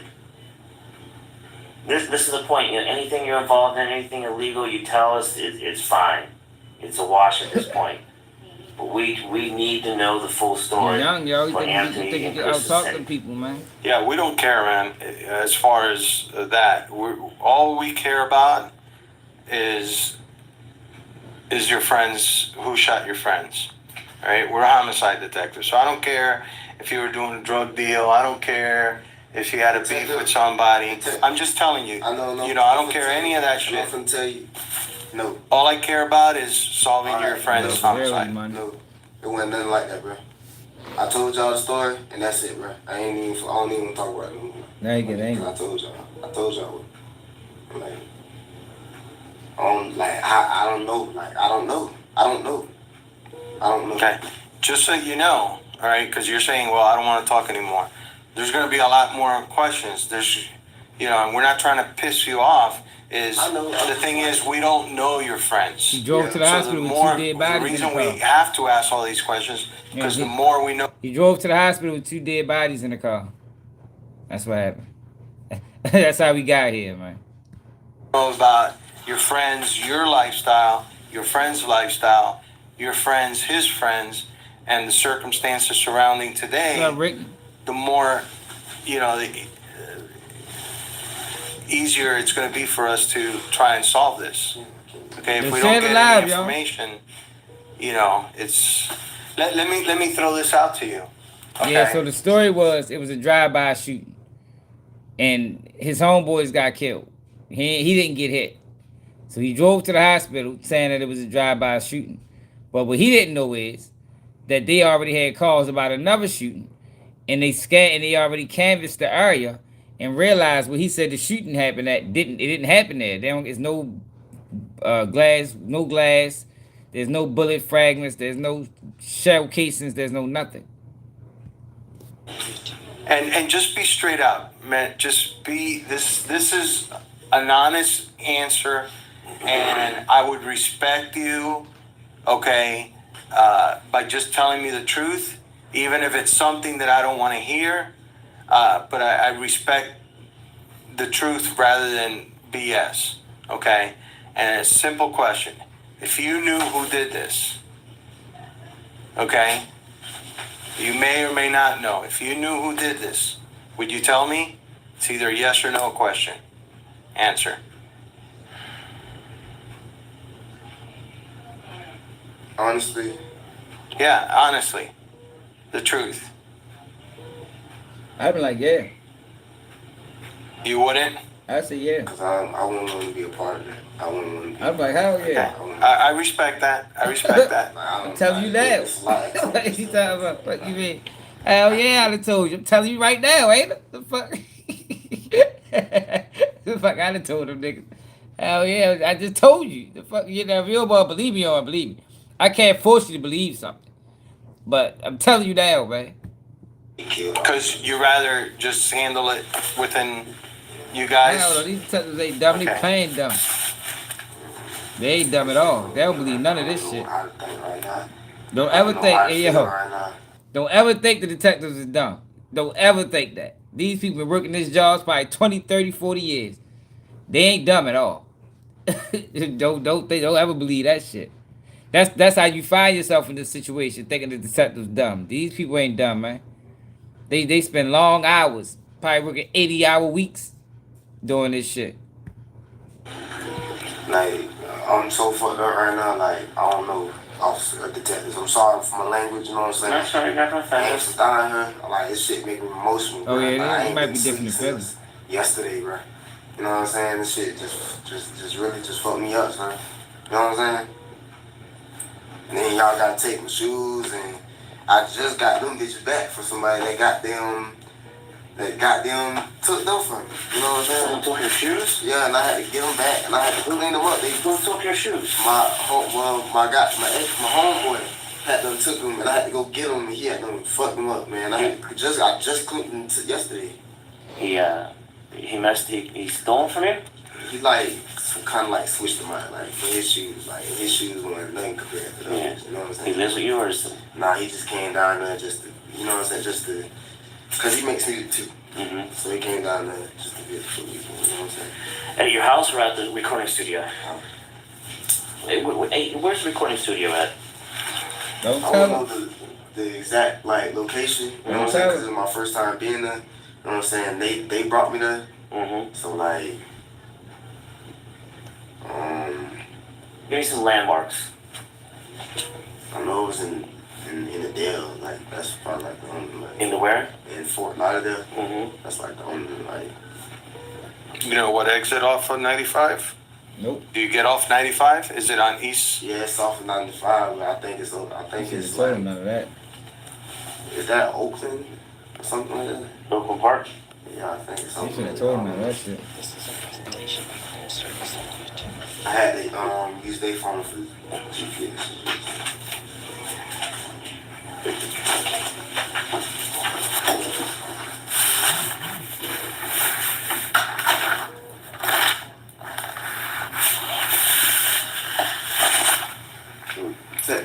Yeah. I'm on. Well, we're trying to help, you know, Yeah, definitely. friends. I know. Can't spend these people. It's impossible. So, man. you know, I mean, if it was my friends, It's just like I can't like you don't like. Can't spend if these you was people, there man. and you was in No, I understand it. You know, getting shot at ain't, I'm sure it's not a fun thing. I've been shot at too, so I definitely know. But I definitely would want, you know, to find out or help the police as much as possible. You know, because listen, the bottom line is, man, you know, I know you're mad and you want revenge and all that kind of stuff, but the reality is, what's it going to bring to you? A momentary satisfaction? I'm just saying, I'm not looking at. what would that bring to you? A little bit of satisfaction, but then you get caught and then you end up, you know, in jail. Maybe you kill them, they're suffering or whatever is done and over, they don't get justice through the law, but then you end up in jail. You know, so who won? You know, is the truth, you know? They win, because now instead of killing 2 people, they essentially kill a third, because once you go to jail for life for killing somebody, then your life is essentially over too. So, you know, you gave them the satisfaction of taking out the entire car. I'm not thinking of retaliation, man. I'm trying to make sure my mom and my sister, man. That's what I'm worried about right now, man. I ain't even trying to retaliate. Man. That's hurt. This is a hurtful fit. You know what I'm saying? That's a hurtful fit. And lose 2 people you grew up with. You know what I'm saying? That shit hurt. How long have you known? Years, man. Years. Anthony and Chris, like how many years? Years, man. Like 5 5 years? Yes, sir. This is a presentation by Crime Circus on YouTube. And Melly mother don't like the fact Shorty took that deal. How did you guys meet? Was it school? Was it ooh, or just through music biz? I don't know, man. It was a whole bunch of stuff. Huh? There's a whole bunch of different things, like.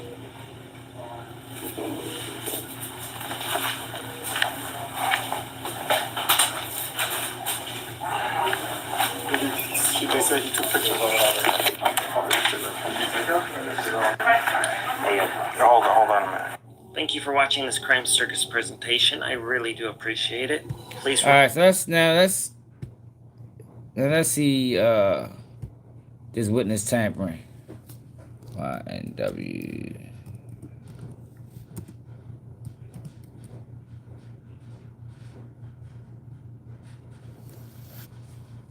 Let's see what the fuck they got on this witness tampering. Why the fuck these videos so goddamn long? Might ain't even gotta hear the interview. They might tell us right here. Cause the witness tampering is on her bullfrog. What it is? You guys haven't seen or heard from me because I'm currently wanted Mariah Hamilton, the ex-girlfriend of accused murderer YNW Melly, sits down for an interview with us to talk about the case, her relationship with the rapper, and why she never appeared in court. Welcome to Sidebar, presented by Law and Crime. I'm Jesse Weber. So anybody who follows Sidebar knows that we were pretty heavy in covering the YNW Melly double murder trial out of Broward County, Florida. This was the case of the rapper, real name Jamel Demons, who's accused of shooting to death his two friends and fellow YNW group rappers Christopher Thomas Jr., or Now they locked their ass YNW, up. and Anthony Williams, or YNW Sack They let her go, Chaser. though. She put a The bail. two men were found shot to death on October 26, 2018, after Melly's co-defendant, Cortland Henry, or YNW Bortlen, pulled up to the hospital with the bodies of Thomas and Williams in the car, claiming that they were all victims of a drive-by shooting. Now, the evidence has suggested that this was a staged drive-by shooting, and that the shots actually came from inside the vehicle. And in their case, the prosecution focused on ballistics, trajectory, potential gang affiliations of YNW Melly, but in the end, it didn't work. The jury didn't find Melly guilty, but they also didn't find him not guilty. They actually couldn't make a decision. They were hung, and a mistrial was ultimately declared. It came after 14 hours of deliberations. Not an easy case. And as we think about the upcoming retrial, we look back at the case and we think, wow, there were a lot of people who testified. But there was one significant absence. Someone who was mentioned but never appeared in court. YNW Melly's former girlfriend, Mariah Hamilton. Now, why is she so important? Well, Mariah Hamilton's mother, Felicia Holmes, told police in December of 2018 about a FaceTime call between Melly and Hamilton, her daughter, right after the shooting, where, according to her, Melly said someone shot the car up, that a car was coming behind him, that presumably the shooter or shooters were hiding there, and then he said he thinks Sack Chaser and Juvie are dead. Then she says she saw Melly at this guy Fredo Bang's house. Apparently, Fredo picked him up after the shooting. And while she offered to Melly to stay with her after all of this happened, she says Melly went to a video shoot after all this happened. Then at some point, Holmes says that her daughter told her that Melly was threatening her and that she feels Melly had something to do with the murders. Hamilton even talked to law enforcement about a text from Melly where he allegedly says, "I take lives." Hamilton also addressed possible tension that Melly may have had with one of the victims, and follow-up reporting indicates that might have been Sack Chaser. Now, this is important testimony, right? This is important evidence. But the problem was, Miss Holmes' sworn deposition years later in 2022 was not consistent with what she told police in 2018. In fact, when Holmes took the stand in YNW Melly's trial, things got heated. Basically They wound up accusing the locking her ass government, up. from law enforcement to the prosecutor, of threatening her and her daughter, Mariah Hamilton, to testify against Melly. Did you have an opportunity to read the statement you gave in 2008? I read the statement. Okay. I don't recall, I don't remember anything from that statement, but I do remember my deposition from December 22. Were you honest and truthful with law enforcement when you spoke with them? I would hope so. I mean, it was 2018. I went through a lot in that year, so I'm not sure where my mindset was at that time. I do remember that they kind of bullied me and threatened my daughter and take her to jail for accessory after that. I do remember that. When you first took the stand, you said, "I feel threatened." Yes, sir, I do. Who do you feel threatened by? Objection, Your Honor. With the rules. Christine Bradley, the prosecutor's office. This prosecutor. Yes, I do.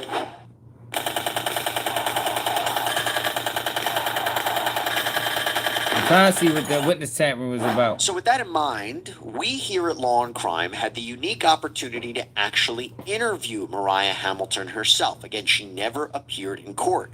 Now, in our interview, she was accompanied by her attorney, Christopher Barris. This was in his law office. And also her mother, Felicia Holmes, was there as well, and we asked her some questions. And with that, let's play you our interview. Mariah Hamilton, thank you so much for coming on. I think I want to start off by just saying I'm so happy to see you and meet you, because it's been kind of, I think a lot of people wanted to hear from you. I think a lot of people were expecting to see you at the trial. And there's been some issues in terms of what's been happening with the police. If you can explain to people why we haven't seen you or heard from you. You guys haven't seen or heard from me because I'm currently wanted. I've tried to get the warrant lifted plenty of times, but it's just been like a constant battle with my lawyer and the prosecutor. So I've just been, laying low trying to get the warrant lifted before I could even come in and, speak my part. Let's talk about that. So, and by the way, you are in your lawyer's office. Your lawyer, Christopher Barris, is off to the side. He's going to come in a little bit later. Yeah, so I saw that it was only, I think, yesterday or the few days before you filed a complaint against the lead investigator in YNW Melly's trial, Mark Moretti. And you basically accused him of bullying you and harassing you into providing testimony in this case. What can you tell us about that? Oh, yeah, I forgot about that. When the situation first happened, me and my mom I was starting. I was 17, about to turn 18. They came to my house. They were telling me that they were going to arrest me with accessory after the fact. My mom didn't know what to do. I was young. I didn't have a criminal record. I didn't have a background. I was trying to go to the military at the time. So I had to just tell them what they wanted to hear so they could leave me alone, which I thought they would leave me alone, but they didn't. So, yeah. So this is why people don't like cooperating with the police. Like, this is the why, y'all. Like, people, it's the streets, it's the snitch. Listen to how they locked the mother up. They put a warrant out on her. This is why people don't like cooperating, man. Think that you were prime part example of what happened. Because I was his girlfriend at the time. So they thought that I knew more than what I was telling them that I knew, which I didn't. So they were just harassing me, being that I was his ex-girlfriend or girlfriend at the time. So. When you say Mark Moretti was harassing you, what was he saying to you? What was he doing? When he first came to my house, it was so unexpectedly. I had put up with my cousin, and they were outside my house, parked. And I'm like, I was confused. I'm like, what's going on or whatever. I'm like, someone, what's going on? She's like, they want to talk to you. You have to talk to them. They're threatening, saying that you're going to go to jail. So I'm like, oh my gosh. I ended up telling him my story. I told him what I knew. He told me that I was lying. He told me that I knew more than what I was telling, and that he was going to, he could arrest me for accessory after the fact. So we ended up he wanted me to get on a tape recording and tell him what he wanted me to tell him, so which I did. After that, he was like, they wouldn't bother me anymore. I thought they wouldn't bother me anymore. They were still calling and texting my mom, asking for me. I refused to talk so many times. And yeah, I haven't really talked to them ever since then, since 2019. So, yeah. And now you said that there's an arrest warrant. It's still out. It's still outstanding. Why do you feel comfortable coming out now and talking about this?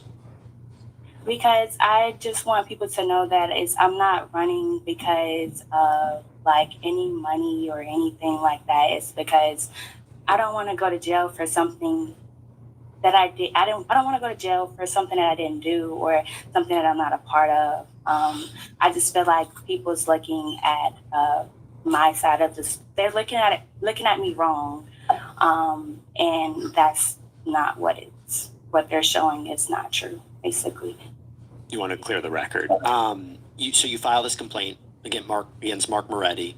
What are you hoping happens there? I hope the judge can lift the warrant off me, and I don't mind coming in to talk. I never mind coming in to talk. Me and my lawyer tried to go in to talk on so many occasions, but I was always starting with, if I don't tell them what I want to hear, what they want to hear, I'm gonna go to jail. So it's like, I never went to jail before, so that's my main concern right now. Oh, I get it. Let's talk a little bit about YNW Melly. So first of all, how did you meet him and when did you meet him? I met him, I was 15. Yeah, I was 15. I met him through We ain't gotta go through all that. I want to get to the witness tampering part. We have a lot going on, so it's like. Has he tried to reach out recently? No. A big part of this case was talking about, is it possible YNW Melly would shoot his two friends? And the question became, I don't understand that language. Is he violent? Have you ever seen him violent in any way? No. He's a very goofy person. I don't think he would be violent. I don't think he's a violent person at all. Like, he's never showed any violence towards me. So, no. And he loved his friends. You ever see him with weapons or anything like that? This nigga crazy. No. He working for the prosecution. And the accusation that he was part of a gang, what do you make of that?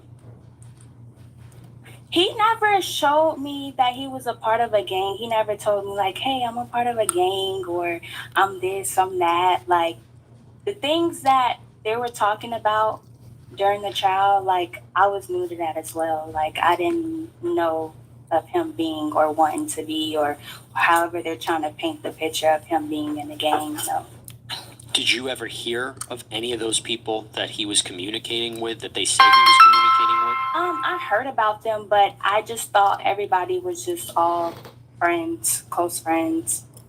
Like, I was never a part of, he kept me out of anything that he ever had going on. So, they were like, when you say that he kept you, in other words, was he on his phone talking? People were like taking phone calls away from you, or not making sure he didn't see your phone? Nothing like that. No. I had his password to his phone, so like, and he would never walk away while he's on the phone to talk to anyone. So in other words, if he was part of a gang, or he was talking to people who were part of a gang, that's something you would have known. I would have known, yeah, and no, I'd never known that. No. He tried. I want to talk about Sack Chaser and Juvie. He working for the police. That's what the fuck his ass doing. I was at home in Cocoa, and I was in shock. I was in disbelief. I didn't think it was true. I thought it wasn't true at all, until I actually came down there and. Remember, at this point, she was still on the run. They didn't lock up till probably like a year later. So this is right after the trial. He gets this interview. He tries to get her to implicate Melly in all these crimes, but her lawyer was there. Hey, shut your ass up. Down about it. Who told you, or how'd you find out? Look, how you find out? Oh, the police are the ones that told you the story. Huh? It was the police who told you about the incident, I think. Right. Yeah. So. Yeah. So yeah. I found out through the police. Yeah. They came to you and told you. And what was your reaction? Were you just shocked? Did you break down into tears? Did you say, what's happening? Yeah, I was crying. I was terrified. I was scared. I was scared for everybody in the situation. Me and my mom went that way, and I couldn't, ever since that situation, I couldn't sleep for a few days. Like, I was just still in shock about the whole situation. So, yeah. Did you call Melly immediately and say, are you okay? Or did he call you? I went down there immediately. Went down where?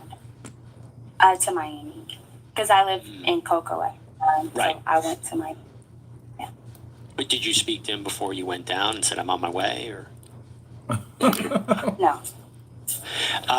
Did he say anything to you about the shootings? No, he never talked to me about the shootings. So there's been a lot of back and forth that he had communicated to you about it and said that he was there, that it was a drive-by. Is that not true? Wait a second. Mariah, Mariah's position, Jesse, is that, you know, she was never told by either Melly or Portland about the incident itself. She did learn about it, but she never had any conversation with either of those two individuals about the actual incident, anything that happened that night.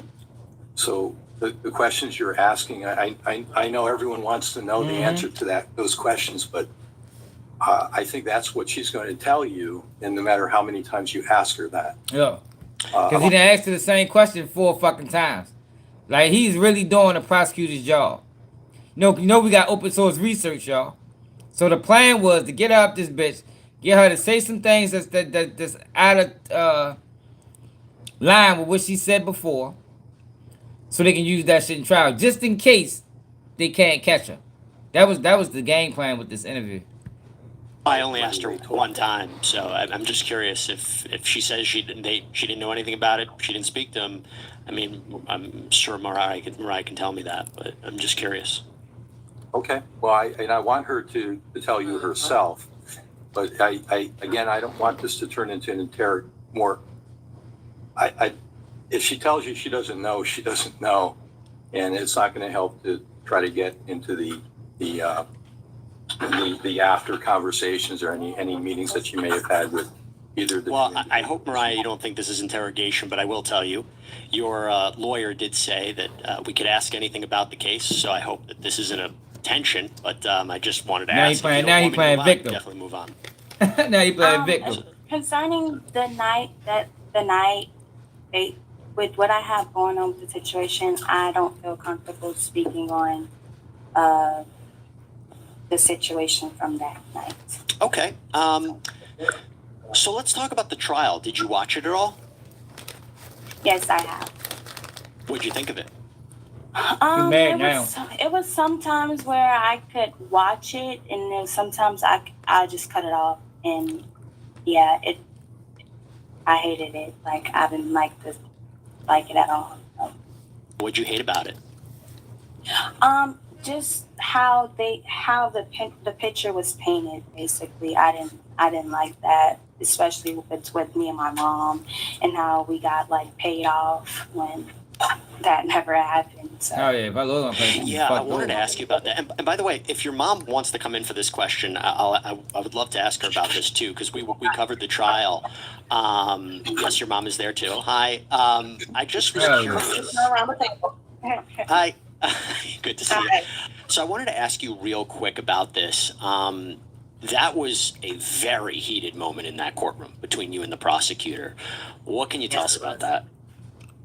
It just was a lot of anger with me because of everything me and my daughter have been through, what Christine Bradley's tried to put us through. I felt like we're getting persecuted more than the defendants, you know. I feel like the Cortland has more rights than I do. You know, I'm on an ankle monitor, and I'm supposed to be your witness. They both want to box now. You one thing, it's like you're not taking that for an answer. Even right before I came into the courtroom, I was in a little room with Christine, and she asked me a question. I told her I didn't know, and she was like, "Really, Felicia?" Like telling me you do know the answer. Like anything I would tell them, you have to go back and forth with her with it. I'm going to file a complaint against Mrs. Bradley. That's something I'm talking to my lawyer about right now. I have with Dr. Detective Moretti, but we did just go to court. She had court on my birthday to have the ankle monitor off for her to get in front of the judge and say, like, I'm a flight risk. I'm not going to show up for testimony, and she doesn't want me to have it off. So at this point, I don't want to testify, but if I have to, I'm going to go plead the fifth because at this point, I'm going to get arrested. She's trying to send me to jail. I mean, there's no immunity for me and my child. Can you both make this clear for anybody who's following and haven't followed the Plexi? Has there they gave ever Woody been immunity when either of you were evading law enforcement, evading the ability to testify, and they were trying to track you down, and you were not cooperative? If you can make it clear about that, what that means. Were you ever evading law enforcement or trying to testify?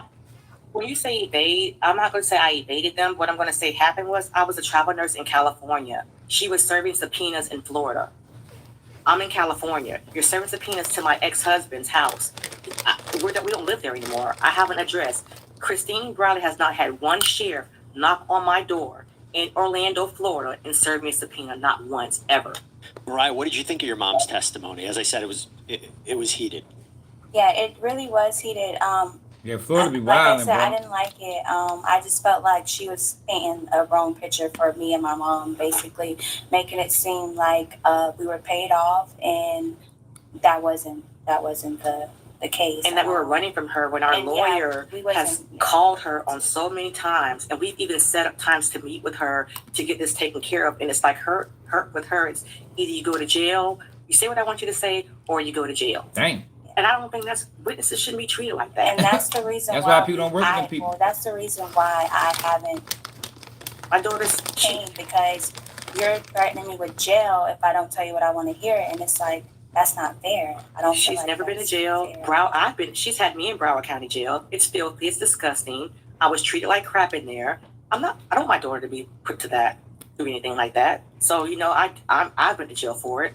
I'm not going to get into the substance of it, but just so we're clear, there's never been a situation where you told one story and then changed your story, because that's their accusation.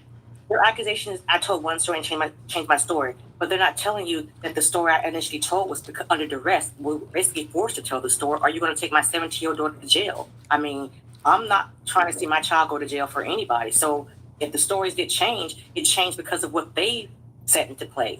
It's on them that stories changed. But if I want to tell the truth, they don't want to hear the truth. They want to hear. Right. They want to hear whatever they can hear to make a case against Melly to convict him for first double homicide and get the death penalty. That's what Christine wants. She wants my story to help her get that. Let me ask you both this. Were you surprised that they went for the death penalty against YNW Melly? I was surprised. I was surprised with the death penalty because of the evidence. Because, I didn't even think he did it. The first person who ever told me that he did it was Detective Moretti. It never even crossed my mind. I was the mother-in-law who was thinking that, because I knew he had gotten into with other rappers, and my daughter actually got into an altercation with him and another rapper in California at a studio, and it happened maybe 3 or 4 weeks before that. So I'm thinking that that's what happened. I'm thinking rappers or someone's trying to kill him. So that's what I was under the impression. I never once thought this young man, because he's always been happy. He's always been dancing. I've never seen him with a gun. I thought they took it off the table, but they didn't. Could actually kill 2 guys who I saw him with every time I saw it. It never crossed my mind. And Mariah, what do you think again about they were going after him for the death penalty? Yeah, it was crucial. It really hurt my heart for a minute. Even when he first went to jail, because it's like it was just unbelievable, honestly. But especially with somebody he's with every day, 24/7. Mariah, you said you watched the trial. The prosecution presented evidence about where the bullets came from. They presented text messages about, whether or not he was involved in a gang. They presented evidence about, that he might have write, "Shh, I did that" on social media. When you were hearing the prosecution's evidence against YNW Melly, what did you think about it? If you're getting spammed by your car. Yeah, I'm watching this to see what the witness tampering was about. I think they're gonna get to it in this interview. If not, I think it's another video we can get it understanding on what it's about. Honestly, I was just so in disbelief. Like I would watch it sometime and then I'd turn it off. Like some parts of it, I just turn it off because it was just like, I can't believe this. Like this is not what it's supposed to be. Like it's not supposed to be like this at all. So, yeah. And forgive me, is it Felicia? Yeah, Felicia. What did you think of the prosecution's case? I thought that she did a piss poor job. I don't think she's a good prosecutor. You can't stand that lady. I don't think she's a good person. I don't think she should even have that job. She can't stand that lady. She got her removed off the case though. She's not prosecuted no more. I'm trying to figure out what is Broward County doing with someone like her presenting a case of this magnitude. I don't think she should be there. I don't think she knows what she's doing. So that's why I think she's doing all the manipulative stuff, is because she doesn't have her case together. she dropped the ball on so many things. Get your case together and stop making the witnesses pay for your mistakes. And that's what she's doing. She's made so many mistakes trying to take them already to now it's falling back on me and my daughter to making everyone think that our testimony is going to make or break your case. Your case should not be based off of me speak with him the morning of. I didn't think he did it. I didn't know he did it. So why would my testimony be the smoking gun? I don't understand why she would think that my testimony would help her. I don't understand. The jury couldn't come to a decision. There was a mistrial. What was your reaction to that, both of you? I thought that it was. I felt bad for Melly because I felt like it to get this far and now you have a mistrial. I have to go through all this again. I just kind of I felt bad for him because he's still in jail. Like everyone's thinking it's a celebration time because it was a mistrial. This man been in jail since 2018 off of evidence that's not even really there. So I felt bad for him. I'm not gonna lie. I felt bad for him. I felt bad for him too. Despite like what me and him have going on, I wouldn't want to see him in that predicament and in that position at all, especially when I don't believe like what they're saying. All right, bet. I knew it was something like that. Were you shocked, Mariah, that Hell, they he been in jail couldn't long come this to a shit, decision, man. or were you saying, I can understand that? I was shocked, but also it's understandable. But I was shocked. Yeah. I was shocked. I thought it was going to be for sure not guilty, but with everything that Detective Ray and Christine Bradley have done to. But the system nowadays is not the same, especially in Florida. Yeah. So. Well, if his retrial happens, Mariah, I'll start with you, and they want you to testify. Are you going to testify?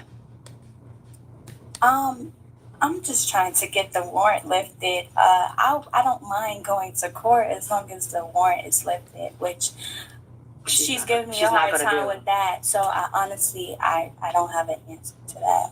She's wasting taxpayers' money. She has me on a house arrest being. I'm a nurse. She's just. The lady's crazy. I think this is her career. It's for her career or something. This is personal. And you can see from me in her testimony that it was very personal. Like, she has a personal problem with me. It's nothing professional going on with me and Christine Bradley. This is all like we have the same baby daddy or something. Like me and her have some beef with each other. That's how. They is trying to get a statement from him about this witness tampering shit. That's why I was trying to figure out what it was about. But he can, whatever his statement is, his deal was already signed and sealed. So whatever he's telling him in that proffer won't change his deal. To call Bortlen and Mariah. Oh, all right. So the proffer is going to be surrounding that conversation. But he can go on that bitch and be like, man, I ain't do that shit. You can look at our testimony and see if something personal going on there. So, I have to ask. I mean, if you end up on the witness box again and she's questioning you, what's that going to look like? I'm going to plead the fifth because I'm not. Yeah, she wants me in jail. She wants to impeach me, and she knows this today. So why would I get on the stand in November when I already know what you intend to try to do to me? So I'm going to go ahead and. Already got on the stand. So she's going to waste taxpayers' money for me to plead the fifth. You ain't see when she was on the stand? She was laying there. Her and that prosecutor lady was beefing on the stand, man. Judge had to intervene a few times. Yo, she can't stand that woman. That's why they moved her off the case. Well, by the way, what did you both think of Melly's defense team? I think they did a pretty good job. No, he signed a good deal, yo. Good defense team. I guess I've never met any of them personally, except like I say, yo, I don't. Yo, the deal wasn't about snitching. But it looks like to me, because since he wasn't required to testify, I think the prosecution didn't want to show their hand. What's up, David? If they'd have took him to trial, they'd have showed their hand. They trying to stick Melly. You feel me? So if we gotta let him slide to stick Melly, then that's what I think that's what that deal was about. It really wasn't about cooperation. It was about, yo, we don't want to show our hand because we want Melly. Like this shit with Florida and Melly is personal.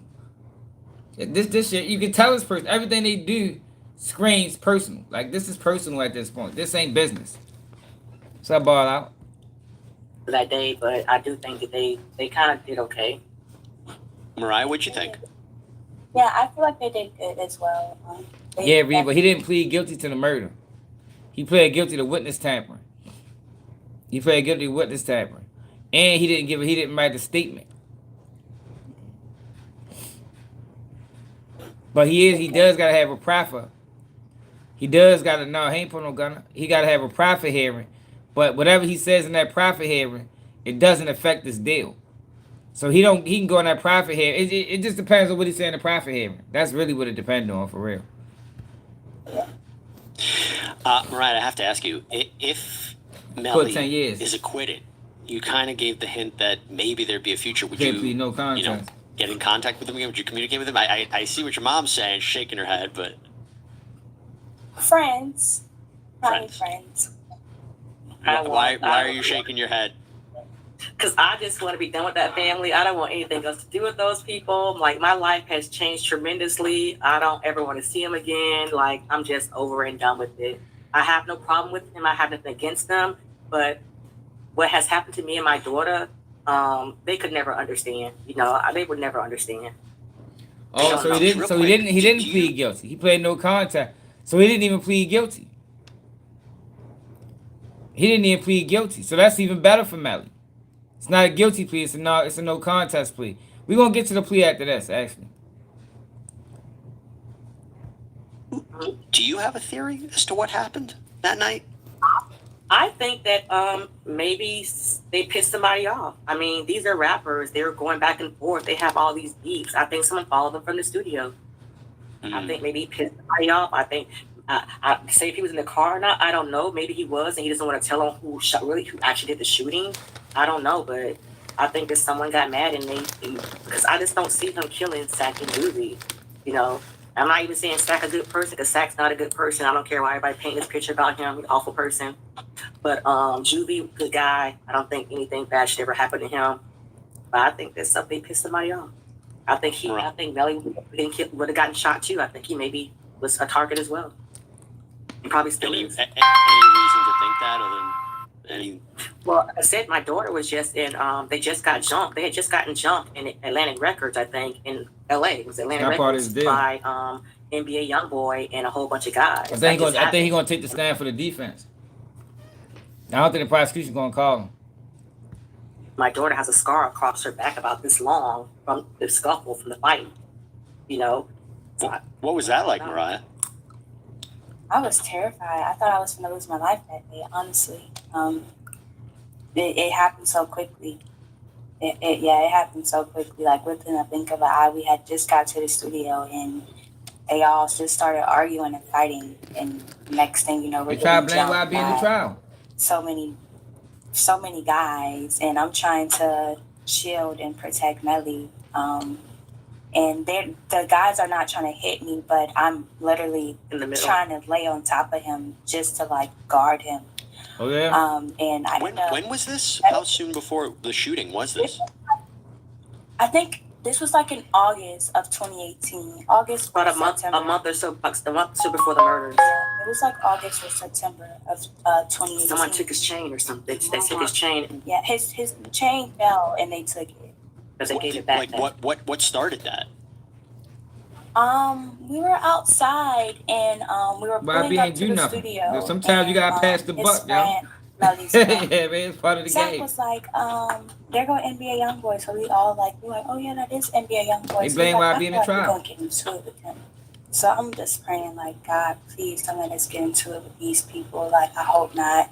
So as we walk into the studio, like he give Melly a look, like he sighs him. So Zach, like, what's up? Like, you straight or whatever? And he's like, that is true. That is a good point, brother. Yeah, I'm good or whatever. Then he just started saying stuff. And then Zach ended up saying something back to him. He would expose himself. I think they might bring up the plea deal anyway, but he would expose himself to cross-examination. But I'm just saying, if Bortlen was to come and take the stand, it's gonna be for the defense. It ain't gonna be for the prosecution. But you're right, he would expose himself to cross-examination, and that might not be a good idea. And then Melly was like, "What's up?" And he swung on Melly. They fought. You in there? And then the guys started jumping in. Everybody just started jumping in. I tried to jump on top of Melly to like guard him. It was just a big scuffle, honestly. Like, it was bad. It was horrible. Did police ever look into this? No. It was just like Yeah. It happened, and that was it. Like, Melly chain fell. They took it and ran out the studio and left, and that was it. Honestly, like they never. Yeah. Bortlen said that happened in Wow. Walmart. Before I let you go, I have two quick questions. With Bentley in them. First one was, there was a lot made about YNW Melly's relationship with his mom and the way he spoke to her. Mariah, what can you tell us about that? Chain hit the floor and broke boys had a fucking scream. Him and his mom relationship, he loved his mom. His mom is a crazy lady, though. She's crazy. But he loves her. She just always tried to come, but like he just wanted her to be a mom. Like she's a mother, so of course she's gonna be on you about studio time, going to shows on time. She's gonna be on him regardless. And he didn't want her to do that. So they always, bump heads a little bit when it came to that. But he loved his mom. She's a good mom to him. She wanted to be a manager, and he was like, "No, just be a mom. I don't want you to be a manager. Just be a mom." I think that clashed with him and her, or that she wants to be more in the limelight, and he wants her behind the limelight. Off. Yeah, he doesn't want. He wants her to be like a mom, a grandma mom, instead of a hip mom kind of thing. I have to ask you your thoughts on what prosecution says the biggest piece of evidence, the "shh, I did that" message. Do you think YNW Melly wrote that? I honestly don't believe so. When they was showing it, like from his Instagram, so many people had his Instagram password. I even had his Instagram password from time to times. Like, everybody shared everything when it came to his phone, to his social media. I used to be on there. I used to respond back to females all the time. So it was like, I don't know if that's what he did or not. But I used to respond to females all the time. So I don't know. What did you say, Mariah? Just like, I used to say a few things, but I'm a changed person now. So No, that lawyer there. Felicia, what do you think about the message? That lawyer there. I didn't take. I mean, I don't think he would even. I would hope. God forbid if he did do it, which I hope he didn't. What sane person would text that kind of crap after doing all this so-called cover up, the cover up a homicide? You're just gonna automatically just text out. Shh, I did that to somebody. That's like confession. That's what confession 101. I don't think a sane person would do that. I don't think a person who did all this, she's saying he did to cover up this homicide, no fingerprints and no DNA and stuff, but you're going to just go confess to it later. I just think the state's reaching with that. I think they need to get better evidence. I don't think they're doing a good job. Mariah, Felicia, thank you both so much for coming on and talking to me. I really appreciate it. Before I let you go, I know Christopher is going to come in real quick.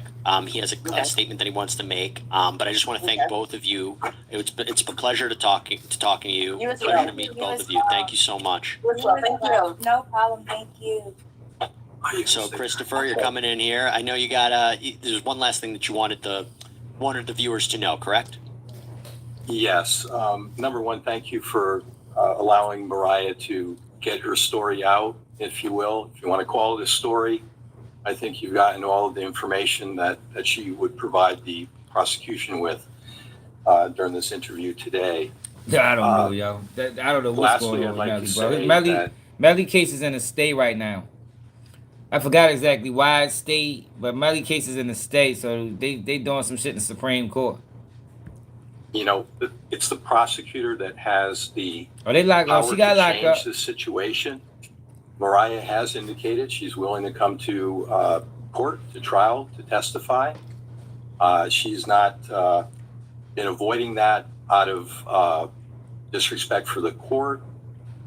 She's been avoiding that out of fear of arrest. I think that's been made clear today. I tried to make that clear in our earlier interview regarding Ms. Holmes' testimony during trial.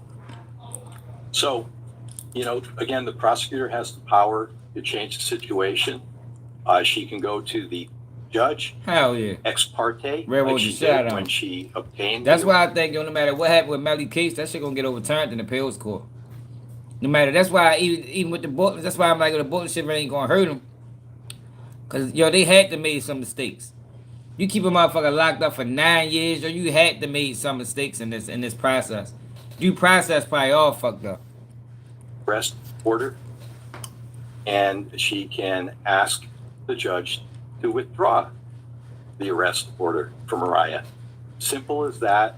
And I think that you would find Mariah. Yeah, I see the shit out of. Willing, ready, willing, able to make it to court, to give her input for the information she does have regarding this case. All right. Thank you guys so much. Wishing you guys the best of luck. Oh, no.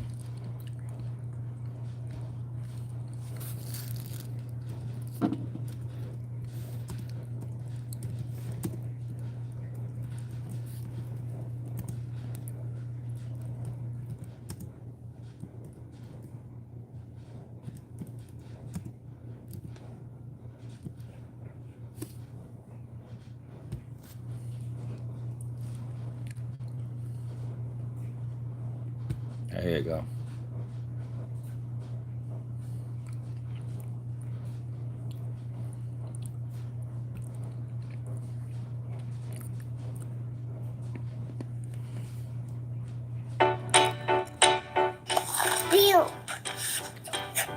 Yeah, he gonna kill him in a pill, y'all. Melly gonna get home eventually. Another twist just released in the double murder trial involving South Florida rapper YNW Melly. Melly's co-defendant YNW Bortlen was booked into a Miami jail Monday night and is being held behind bars on an out-of-county warrant. We just confirmed the warrant is out of Broward County for witness tampering. The warrant obtained by Law and Crime Network states as follows. On or about April 10, 2023, continuing through and including July 22, 2023, Cortland Henry, aka Bortlen, along with others, did unlawfully and knowingly engage in misleading conduct toward another person with the intent to cause or induce them to withhold testimony. The warrant continues the alleged witness had been summoned by the legal process to the jury trial of Jamel Dimmons, aka YNW Melly. The dates in the warrant are important. Jury selection for Melly started in mid-April, and a judge declared a mistrial on July 22nd, the same day the warrant claims Bortlen allegedly tampered with the witness. Unlike Melly, Bortlen has not been in jail since he was originally charged for the double murder of his two best friends, YNW Juvie and YNW Sack Chaser. Due to COVID and jail overcrowding, Bortlen was conditioned to house arrest and was required to wear an ankle monitoring device. According to court records, earlier this year, Bortlen moved to a new address that was approved by the court. However, details of where and exactly when are sealed. In March, a judge altered the conditions of his release, allowing him to go to church for 2 hours each week, stating otherwise he must remain at his house at all times. His attorney requested another hearing to change his conditions again, but a judge denied that request in June. Last week, YNW Bortlen released a music video called Our Year, in which he mentions Melly, rapping, quote, "Melly will be out this year, now that's perfect timing." Though facing identical charges, Bortlen and Henry's trials were severed after prosecutors said they would be seeking the death penalty against Melly, while Bortlen faces life in prison. During Melly's first trial, prosecutors presented evidence to a jury that they believed proved Melly shot and killed Juvie and Sack Chaser inside a car, and Bortlen was the driver. Surveillance footage showed all four leaving the studio together one early morning in October 2018. Hours later, Bortlen drove to the Miami area hospital claiming he was just in a drive-by shooting. The thing about his profit is no matter what he says, it's not going to affect his deal. No matter what he says, not like we ready to go to the profit. I mean to the court date. Juvie and Sack Chaser were already dead inside the car. Investigators would later piece together a double homicide puzzle they believed was built on a lie, testifying in court that the evidence in the case pointed to the deadly shots being fired inside the car and that there was no evidence of a drive-by shooting. Jury selection for YNW Melly's next trial is scheduled to begin next week on October 9th. The state hopes to have a jury seated by the first week of November. YNW Bortlen's trial was supposed to start this fall, but the judge pushed it back to January 2020. That ain't happening. They pushed that man trial back to 2027.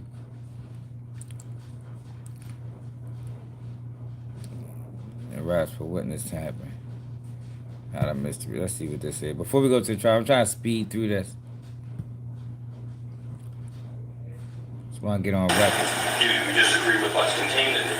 I do. I do not think it is an accurate statement of how I relayed the information. The lead prosecutor in the double murder trial of Jamel Demons, the rapper known as YNW Melly, takes the stand to refute allegations she violated rules of the court. Plus, the father of one of the victims, YNW Juvie, returns to sidebar to talk about the latest delay in the trial and allegations of witness tampering. Yeah, and that might be the goal. Yo, sometimes they do this, y'all. Sometimes they hold you as long as possible. Just so if you beat the case, it's like, well, shit, we still got 10 years out of him. You know what I mean? Because this is time. Like, he ain't go to prison, but this shit count. Trust and believe. These are years out your life. They'd be satisfied with 10 years. Crime Sidebar Podcast, I'm Anjanette Levy. Jamel Demons, known to his fans as rapper YNW Melly, now faces a witness tampering charge. He's accused of trying to keep his ex-girlfriend, Mariah Hamilton, from testifying against him. With that happening, the court is also trying to suss out what happened with a possible Brady violation and how that could impact the trial. A Brady violation occurs when a prosecutor fails to turn over evidence that could help a person defend themselves. They've been doing that shit the whole trial. That's what I'm saying, yo. Like, this case is gonna get tossed. Yo, the whole trial. the fucking statement withholding evidence. Remember, we just did a live a couple months ago where they was talking about, the defense was talking about how the state got, the state got one of the defense attorneys under investigation.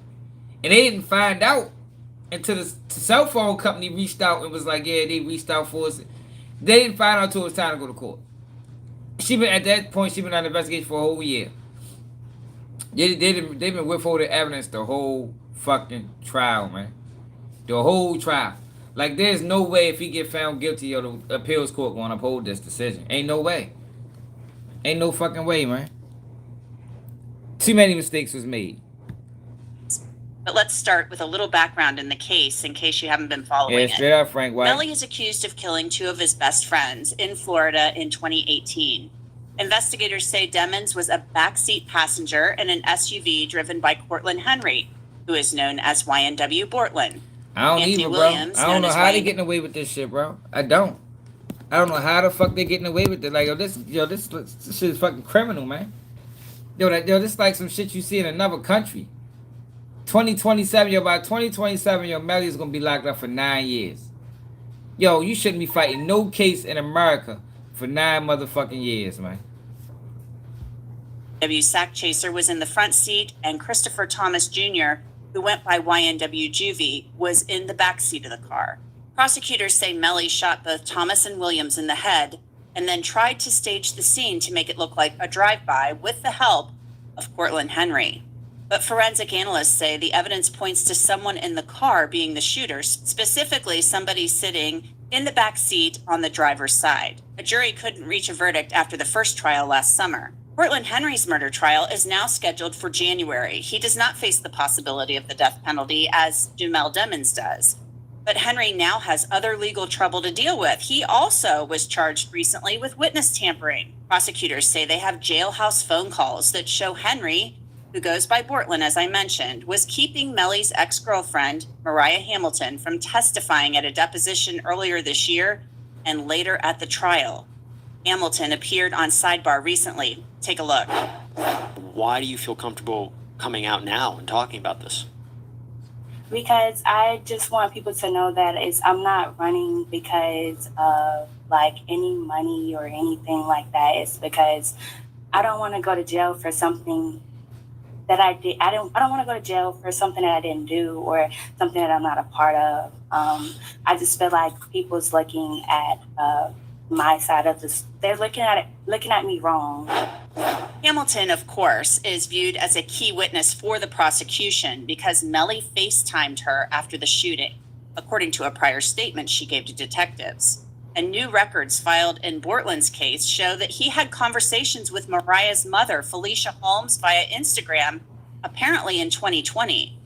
In one of those conversations, Holmes wrote, "I'm letting you know he confessed. He told everything and we know, so I'm going to the detective." In another message, Holmes wrote about her daughter, "Just leave her alone. You all have ruined enough lives. Let her live hers. She don't need his money." Holmes continued, "She's always lived good and will continue. Melly not the only N-word with money, and at least I know she won't be harmed. He's evil and he snaked someone who didn't snake him. Karma. She could have ended Melly months ago. Melly's slow. He's talented, but he has no brains." Holmes then said, "He only loyal to you for one reason. You beneficial. As soon as you stop, he'll snake you too." You may recall that Assistant State Attorney Christine Bradley treated Holmes as a hostile witness at the first trial. Holmes's story had changed from the time she spoke to police after the murders. New witness tampering charges are not the only new development, of course. Jury selection in Melly's case was supposed to start this week, but Judge Murphy delayed it after the defense accused the prosecution of obstructing justice. That is a crime. The defense has accused the prosecution of not turning over information that lead detective Mark Moretti had been accused of being willing to lie as he gathered evidence. This involved something that happened when Moretti seized a cell phone that belonged to Melly's mother, No, he Jamie took the King. plea. The defense is making a big request here. They're asking the judge to remove the Broward County State Attorney's Office from the case or dismiss the case entirely. And I'm going to tell you right now, that is very unlikely to happen. No judge is going to throw out a double murder case over this claim. Now, from the beginning of a hearing last Friday, you could sense tension between Judge Murphy and Melly's new attorney, James Benjamin. Your motion indicates, or your response indicates, that the elected state attorney committed obstruction of justice, attempted witness tampering, and a felony pursuant to 838. Absolutely. State attorney. Absolutely, state attorney, the elected official, Harold Pryor, we have good faith belief that he sat on this. Well, you're more than that. You're saying you have probable cause. I think there may be probable cause based on. I think there may be probable cause. Judge, if you quibble over this, you can do that and do what you want. This is a serious allegation. This is a serious matter. That's right. This is an absolute serious matter I agree that everybody 100% sat on with that. and hid under the carpet for a year. I don't know that everybody did, but You don't know? So why are you asking me why I'm doing it? Because we allege it and we need to ferret it out, Your Honor. And it is a serious, but because it's serious, you don't think that Mr. Demick sitting over there isn't thinking this is a serious matter when his life is on the line, or the state attorney's office. Serious charge too. I'm not minimizing. It's not two. That's why we're here, Your Honor. With all due respect. All due respect, it's a serious matter, but so is allegations about corruption in the state attorney's office at the highest point. Now, Benjamin seemed to call out Judge Murphy, basically saying he didn't look interested in discussing this issue. When there's an allegation against a lead detective in a first-degree murder that he lied in front of a career prosecutor that's brought to the attention of the elected official, they can't hide under, we don't review every Brady violation. This went all the way to the top of their office the day it happened, and they did nothing, I believe. Yeah, Maryland's first seven states. And I believe that in and of itself, Y'all ain't know based that? on one person's sworn testimony, is probable cause. But, Your Honor, I believe, based on your body language, with your arms crossed and a scowl on your face, looking at us like, we're on a mission to give 2 million people all around. That's crazy. That's crazy. He ain't done making all that motherfucking money on YouTube. Y'all ain't know that? That shit crazy. should be I much more. think this is really serious. This is so serious. Assistant Nah, he ain't State got Attorney that far. Michelle Boutros works for Broward County. He took the deal. She testified that she was in a conference room with lead detective Mark Moretti and Jamie King when Moretti wanted to seize that cell phone as he investigated her for witness tampering. Moretti wasn't in his jurisdiction, but took the phone away from King, according to Boutros. Boutros overheard Moretti ask a Broward County deputy to lie about being in the room when he served the warrant. Robert Trackman, King's attorney, was also in the room. Detective Moretti said to Deputy Morrell, "You need to say you were here when I served that search warrant." And it was kind of like an awkward moment. Someone described it just kind of getting punched twice in the head. So there's a search warrant that gets served. And I'm like, what's going on? And then the next thing, he's asking this deputy. Yeah, man, this case ready to get tossed. This case getting, that's probably why that shit in the stay, all this bullshit. They try to figure out what to do with this. And again, I'm like this isn't, like, I'm in the twilight, so I'm like, this can't really be happening. Deputy Gorell didn't say anything of any substance. Hey, I man, think he that said, rubber is there anything I'm 95, needed man. for anymore, or something like that. I don't remember if he said anything at all. It was just a 70, very awkward 95. moment after Yeah. Detective Moretti said that to me. And you specifically remember what was said? I vividly remember what was said, yes. For their part, prosecutors said the whole exchange was a joke and irrelevant. Lead prosecutor Christine Bradley says the actual wording of what happened has been twisted. I bet she did say that. Do you disagree with what's contained in it? I do. I do not think it is an accurate statement of how I relayed the information. The first sentence indicates that the lead ASA assigned to this matter relayed to SAO administrators that she spoke with Detective Moretti. Sorry. That she spoke with Detective Moretti in regards to this incident, and that Detective Moretti explained that his statement to Deputy Gorell was a joke. Okay. So, is that true that Detective Moretti said to you that what he said was a joke? No. What was intended to be conveyed was that Deputy Gorell, Man, Melly spent all his adult life in response prison. was flippant in nature. Yeah, man. That was the joking aspect of it. Jamie King filed a complaint against Mark Moretti for allegedly using force against her. When the defense found out about this, they said it was a Brady violation. Now, the judge said he would rule on this at a later date, and more hearings are scheduled for this week. So it's not clear when jury selection will begin at this point, but stay tuned. To Law and Crime will have all of these hearings covered for you. You can watch them on our YouTube channel. Joining me to discuss the very latest in this case is somebody who is a returnee. That is how he was known to me. I'm doing okay. Not a juror on the jury, or at least the state did, the defense did. That one juror who seemed to really be hanging things up, and then from what we've read, YNW Melly and Cortland Henry, who is known as YNW Bortlen, are now charged with witness tampering, and that has to do with allegations surrounding what is believed to be two key witnesses in this case, Mariah Hamilton, the girlfriend of Melly, and Alicia Holmes, the mother of Mariah. And there's a lot of documentation on the court's website talking about this. And it sounds like the prosecutors are saying there was this kind of crazy way that Melly was communicating. He wasn't allowed to use the phone, but he was passing notes to people, and then this person's calling this person and then that person to relay these messages that Mariah should just stay put and keep doing what she's doing. When you heard about this, what did you think when you heard about the fact that they had charged both Melly and Bortlen with witness tampering? All right, so now we got to, all right, so that's what it's about. Melly was passing notes back and forth, getting Bortlen to talk to people to get her to stay quiet. So that's what he pled guilty to. You'll court 10 years for that? God dang. It's a lot of time for that shit. You'll court 10 years for that shit.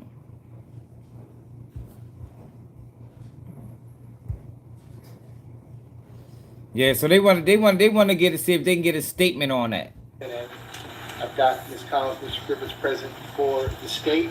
I've got Mr. Haddad, Mr. Nascimento present for Mr. Henry, who likewise is present. So I had set this afternoon the deadline as to whether or not Mr. Henry wanted to do it. Yeah, hell yeah. He gets down too. We're set to go with jury Man, that ain't even Southern as Maryland. well as Eastern Shore, country is a motherfucker. the 23 case. These are going to be adjudications, 10 years Florida State Prison, followed by, that's a 6 years probation. 6 years probation. All counts are run concurrently, all sentences run concurrently with one another. And it looks like there's no restitution in the 23 case. In the 19 case, I'm reserving restitution. You said it's out for self. That's going to be to Terry Bagley as well. I said it's out for self. Yes, sir. We've spoken to them and they don't anticipate there being any restitution, just because well, I'll give you 120 days. Yeah, who the fuck said this out for self? Like, where you get that shit from, right? They are present as well, too, so Margaret Johnson has informed them that okay. let us know. Okay. As of today, they said there is none. All right, and state, is that the complete term? That's it? He's also going to be giving it to Crawford, Your Honor, at a later time. Yeah, so he's getting Is that part of the negotiated resolution? It is. So tell me how that works. Sure. Sure, come on up. Madam Clerk, this is not on. See, that's a little strange, y'all. I don't like that. I don't like that, yo. Why when they got to talk about the prophet, they went up there to the motherfucking, I mean, they put the white noise on. Why they do that, yo? I think we got reserved judgment on. Like, I don't think it's fair to call him a rat. Yo, but we got reserved judgment on what happens. Like, yo, what? Depending on what he said in his prophet, depends on if he's a rat or not. That's it. Ain't just because it's a prophet, because you don't have to. The deal was already signed, but he asked the details of the prophet, and the prosecution was ready to speak, and the defense attorney said, you know, can we approach the bench? Yeah, we gotta put you on hold. Y'all see that? Let me go back. Y'all see what just happened?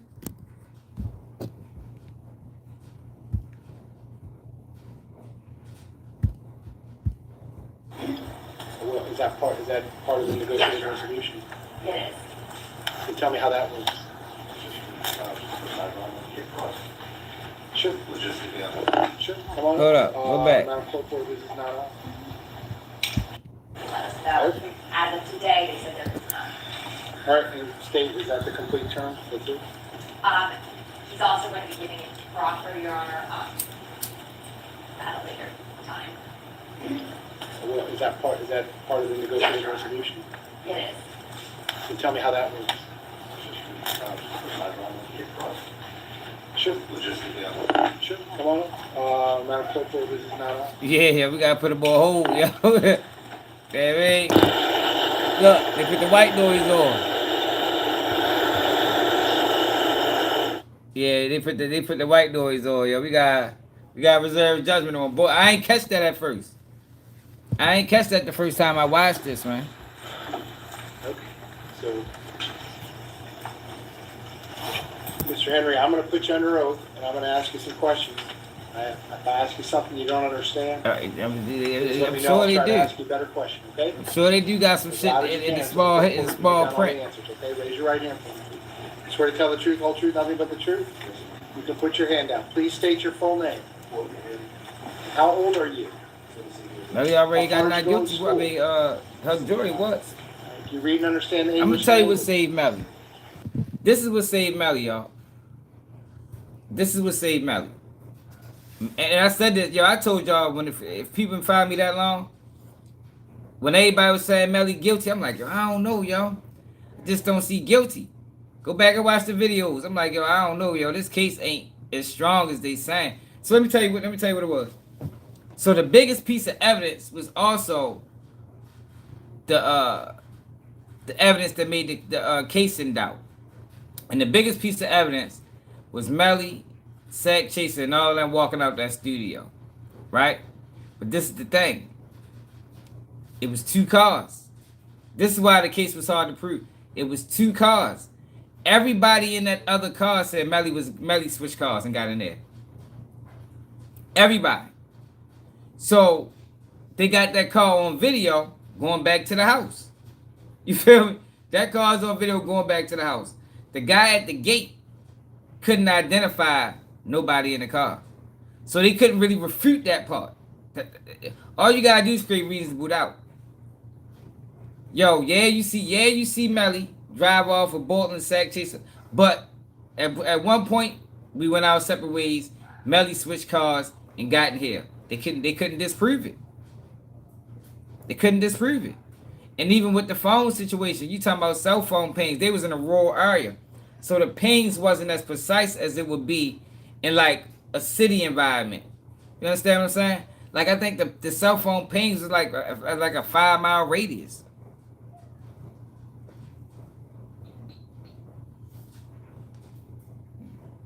No, sure, the defense did highlight that. The defense definitely highlighted it. They showed the car going back and everything. That was the case. Yo, Melly wasn't in this car. Melly switched cars. He wasn't in the car that the shooting took place. He was in the other car. That was the whole defense theory. And everybody in that car testified to that. Yeah, Melly was with us. We all went in the house. And that's what made the case in doubt. Are you presently under the influence of any drugs, medication, or alcohol? Have you ever been treated for a mental illness? Are they giving you any medication in the jail right now? Anything How possible. are you feeling this afternoon? Your head is clear? You understand what's going on this afternoon? You understand you're resolving two pending And then, felony then cases? also too, Melly didn't go to the hospital. Bortlen only one went to the hospital. And it was other suspects. Like these boys was beefing. Like it just was too much doubt, yo. It was other suspects. The police didn't interview nobody else. It's like once they thought it was Melly, they just focused their whole case on Melly. And there was other possible people that could have done this thing. And they didn't interview any of these people. Mr. Haddad or Mr. Nascimento, have you seen or heard Mr. Henry say or do anything which would call into question in your mind whether he understands what's going on? Nothing at all. All right, so Mr. Henry, it's two cases, sir. I'm going to go one at a time. In case number 19-1871 CF10A, this is before the agreement you made with the state, before the deal you made with the state. You were charged as follows. Counts 1 and 2 is murder in the first degree with a firearm. Those are capital offenses. The maximum and mandatory penalty is life in Florida State prisons. Counts 3 and 4 are accessory after the fact of murder in the first degree. Those are each first degree felonies. The maximum penalty is 30 years in Florida State prison. In case number 23-10643 CF10A, you're charged in count 1, tampering with a witness in a capital felony. That is punishable by life in Florida State prison. Count 2, directing the activities of a criminal gang. That's the first degree penalty. Again, punishable up to life in Florida State prison. Count 5 is conspiracy to commit tampering. Again, as it relates to a first degree murder charge, that is punishable by a maximum penalty of life in Florida State prison. And count 7, unlawful use of a two-way communication device as charged. That's a second degree felony. The maximum penalty is 15 years in Florida State prison. So, sir, again, before the agreement you made with the state, before the deal you made with the state, your maximum exposure here was life in Florida State prison, followed by life in Florida State prison, followed by life in Florida State prison, followed by life in Florida State prison, followed by life in Florida State prison, followed by 75 years in Florida State prison. Sir, do you understand all the pending charges and the maximum possible penalties involved? And it's my understanding that you want to resolve both cases today. Is that correct? And that resolution is an agreement you've reached with the state, the terms of which are as follows. Number 1, in the 19 case, you're going to plead no contest to both counts of accessory after the fact. In the 23 case, you're going to plead no contest to all 4 counts as charged. In exchange for that, the state is going to null process, that is, drop the 2 first-degree murder cases. All right, I'm going to adjudicate you guilty. Yes, sir.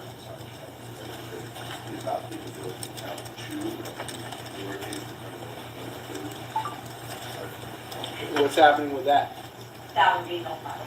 So he's only going to plead to the tampering with. That's another thing too, though. That's another thing. They didn't have no real motive. Like it just, the case just was all over the place. They didn't have no real motive. They saying it was money. They saying it was gang affiliation. They saying it was beef that bought the Sag Chaser tried to highlight Melly girl or mother. It just was all over the place. So they didn't have no real motive. Like with that juror, and then look, what the fuck is on something on my face? And then look, right? Another important factor. The jury was ready to come back with a guilty verdict on manslaughter with a deadly weapon. Yo, the whole trial never spoke to manslaughter. It was all first degree murder. So it would have been, if they'd have found him guilty on manslaughter with a guilty weapon, with a deadly weapon, yo, that would have been an injustice, yo, because the whole trial was first degree murder. This case was first degree murder or nothing.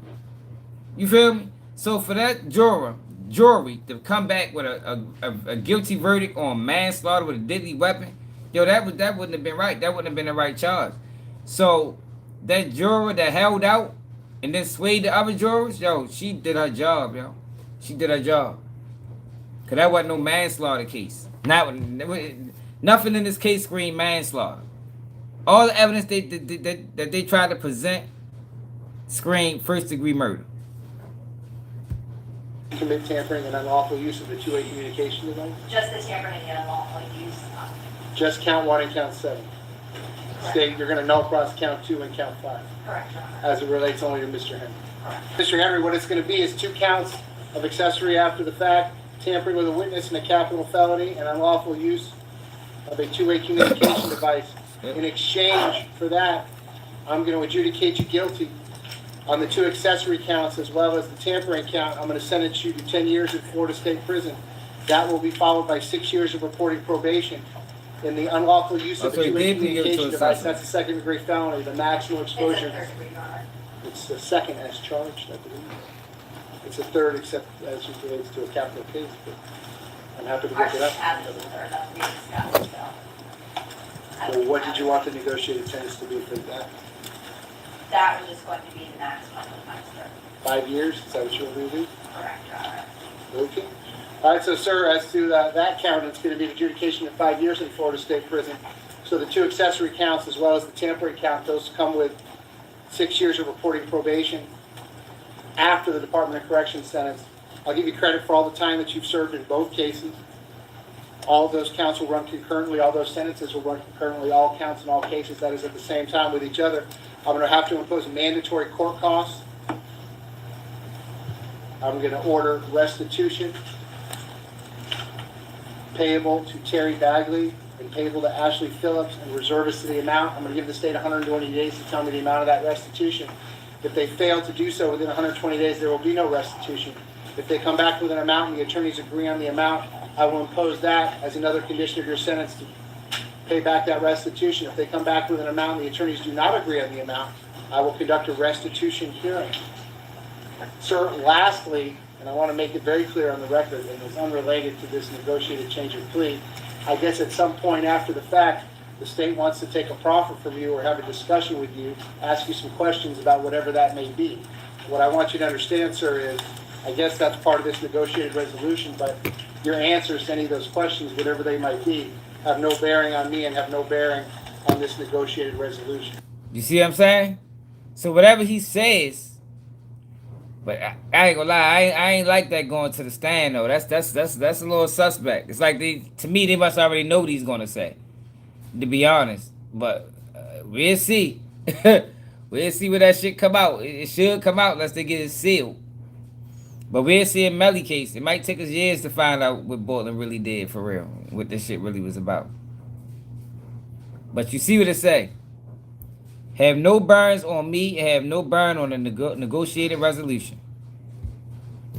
In other words, the deal you've negotiated is the deal you've negotiated. And that's the ballgame. Do you understand all that, sir? Have you had enough time to talk to your lawyers about all that? They've answered all your questions? You're sure that that's what you want to do? Because I want to emphasize, Mr. Henry, and I'm going to do this again at the end of my plea colloquy. Whether you resolve the case by way of a negotiated plea or an open plea to me, or you resolve the case by way of a trial, it doesn't matter to me at all. But due to the resources that have been devoted to this case, I have 250 jurors summoned for jury duty starting tomorrow. So I want to be very thorough with you here this afternoon because if you wake up tomorrow or the next day and you decide you've changed your mind and you want to resolve this case, both cases, by way of a jury trial, that's not going to happen. All right? If you want to have a trial, the trial starts tomorrow. If you want to accept the deal, you can accept the deal today. But there's not going to be any buyer's remorse, in other words, because I've given you plenty of time to think about this, talk to your lawyers about it, talk to your family about it. I talked to you about it last week. Kind of looks like your lawyers probably did something or other to get a better disposition for you as of this afternoon. But this is it today. So understanding all that, you've had enough time to talk to your lawyers about all that. That's what you want to do. Let's say your lawyer did something to get you a better disposition. Wonder what his lawyer did, man. Sir,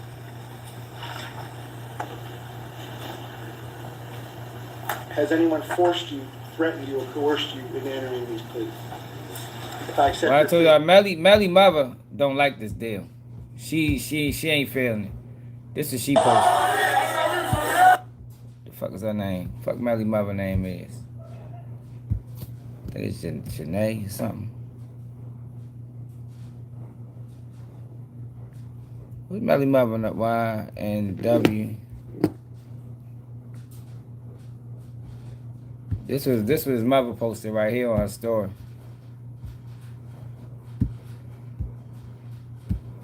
That's what Mom Dukes posted, man. I mean, yeah, I don't know what that means.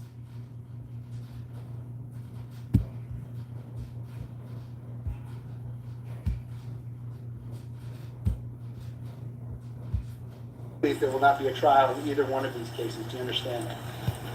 If I accept these pleas, there's a whole bunch of constitutional rights you are giving up. I want to make sure you understand all of those rights.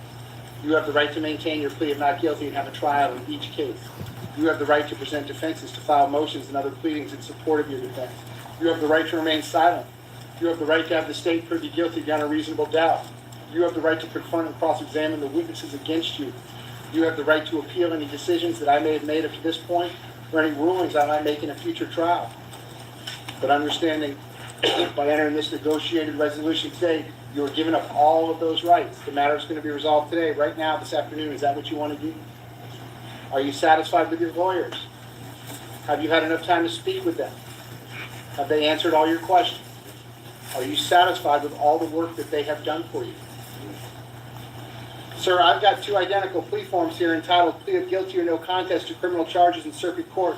Each one has your name on the top, your initials on the left-hand side, front and back, and your signature on the back. Did you go over both of these forms? Any questions about what's on either of these forms? And is that your signature on the back of each form? Sir, there's a few things that I need to tell everyone that I take a plea from. They may or may not apply to you. If you are not a citizen of the United States, these pleas will result in your deportation. Do you understand that? Under the provisions of the Jimmy Rice Act, if the offenses to which you are pleading are sexually violent or sexually motivated offenses, or if you've been previously convicted of such offenses, then these pleas will subject you to an involuntary civil commitment as a sexually violent predator upon completion of your sentences. Do you understand that? If these are drug offenses, the Department of Motor Vehicles will revoke your driver's license for a period of 1 year. Do you understand that? Sir, paragraph 11 of each form that you sign reads as follows. I acknowledge that my attorney and I have reviewed any discovery disclosed by the state. My attorney and I are unaware of any physical evidence for which DNA may exonerate me. In other words, sir, if there's any physical evidence in the case that we could test for DNA, that DNA evidence would not tell me that you were not one of the people in that vehicle when these crimes occurred. But actually the opposite would be true. If there was any such physical evidence that could be tested for DNA, that DNA evidence would tell me that you were Melly people's there. Melly people's in court inside this vehicle when these crimes occurred. Sir, do you agree with that statement? State, do you agree with that statement? Yes, Your Honor. Defense, do you agree with that statement? Mr. Henry, understanding everything that I have talked to you about up to this point, do you still want to go ahead and resolve both cases today, right now? Defense, is he stipulating to a factual basis for the purpose of each plea in both cases? Yes. And if he's entitled to a PSI, defense, are you going to waive that as to each case? Absolutely. State, is there anything else that you need me to do before I take his plea? Okay. So, Mr. Henry, again, two cases. We're going to do one at a time. In case number 19, Melly people's right there. 1871 CF10A, as to count 3, accessory after the fact to murder in the first degree, and as to count 4, accessory after the fact as to murder in the first degree. How are you going to plead, sir? Guilty, not guilty, or no contest? In case number 23, 10643 CF10A, as to count 1, tampering with a witness in a capital felony, and count 7, unlawful use of a two-way communication device. How are you going to plead, sir? Guilty, not guilty, or no contest? I will accept your no contest pleas as to each. I'm going to find a factual basis. Yeah, he's not admitting guilt to these crimes. That's why it's not really gonna help. I mean, it's not really gonna hurt Melly. But it all depends on what he says in this proffer. You know, everything depends on what he says in that proffer. Seems like to me the prosecution already knows what he's gonna say. That's what it seems like to me. I think that's how this sentence went from 16 years to 10 years. My review of each electronic probable cause affidavit, as well as your stipulation in court here today, I'm going to further find that you have freely, voluntarily, and intelligently waived your rights that you have knowingly entered each plea with the advice of competent counsel who you've told me that you are satisfied with, that you understand the nature of the charges and the consequences of the plea. Accordingly, and pursuant to the negotiated agreement, I will sentence you as follows. In case number 19, 1871 CF10A, as to count 3 and count 4, I will adjudicate you guilty and sentence you to 10 years in Florida State Prison.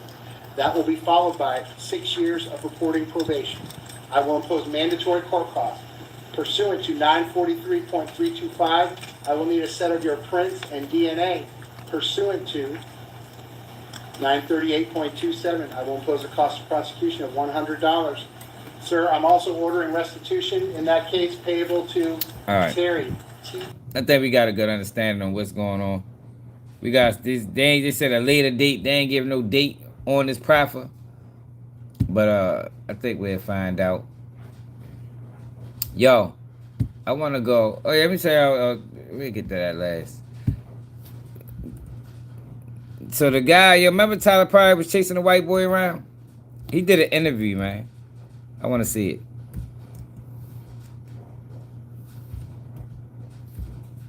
it.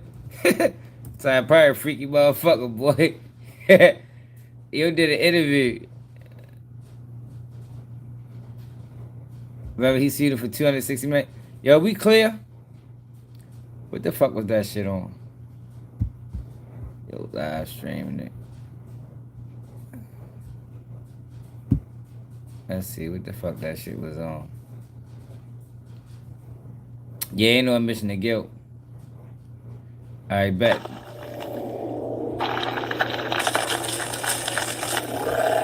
What's going on to you for as close as possible. I mean, so they will throw a number in there like that. So he kind of mad that Perry, slumped him on the show. ABC. Hold up, I want to see this shit, man. I probably wild as shit. ABC News. Freaky ass. These niggas wild. Yo, some wild people out here in this world, right? Chasing that white boy around like that.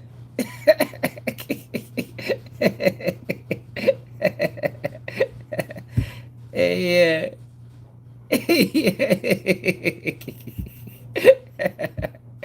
Hey, these niggas is crazy, yo. These entertainment niggas, wow. Where the fuck is that shit at?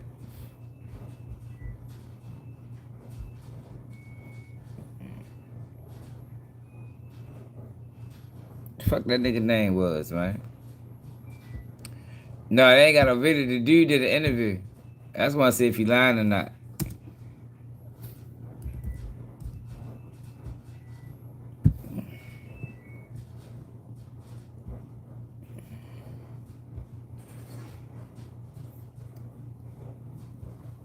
The fuck, that shit not out? Nigga streaming it. Why the fuck I can't find it?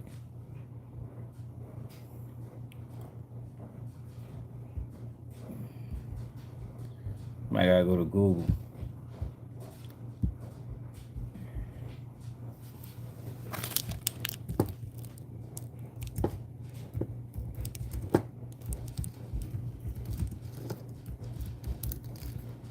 They're probably gonna copyright this shit.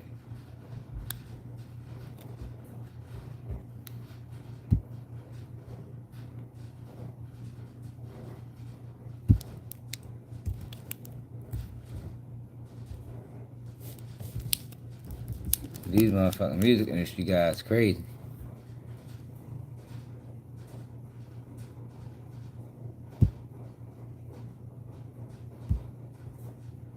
How the fuck is people watching it and I can't find it?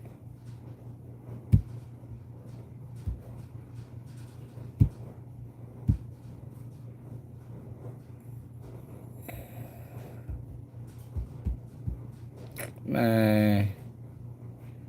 Oh, you probably can't watch it, y'all.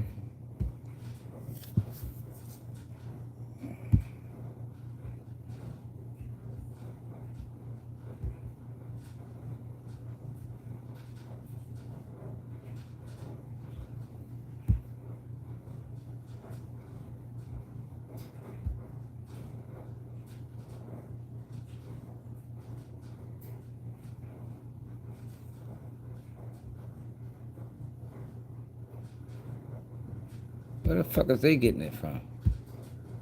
I ain't trying to pay for that shit.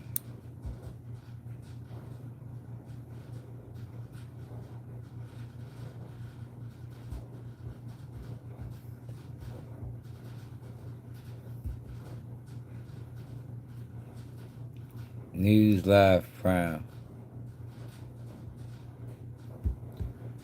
Damn, y'all. How the fuck we can't get it, y'all?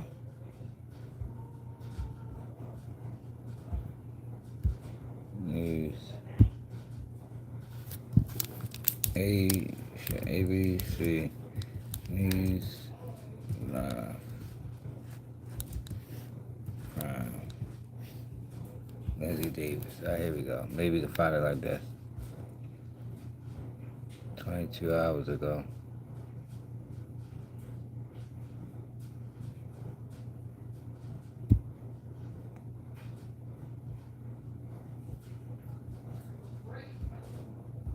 Maybe it's a live video.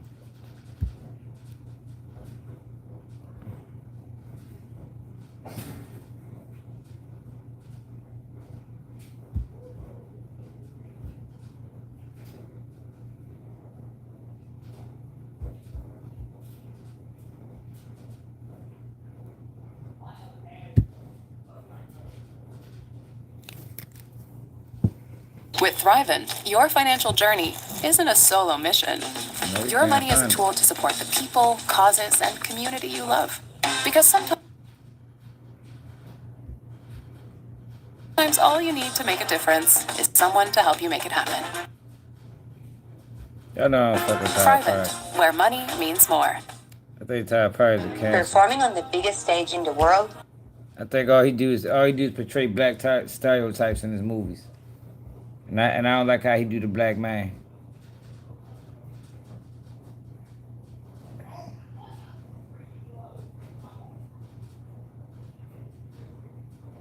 It gotta be somewhere in here.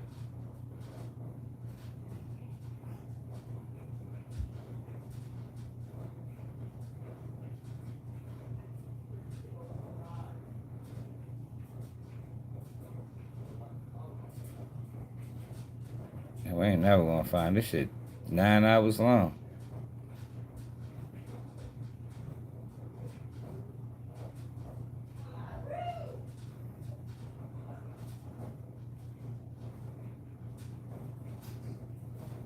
Yeah, we ain't never gonna find that shit.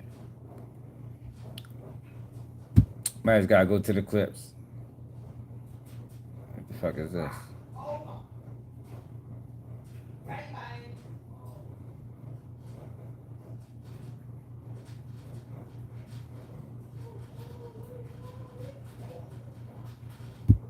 Man.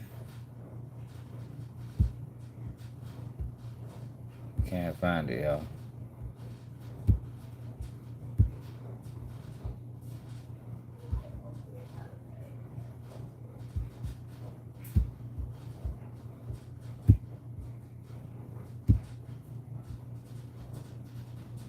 Hit that like button, subscribe to the channel if you're new. Hit the cash app.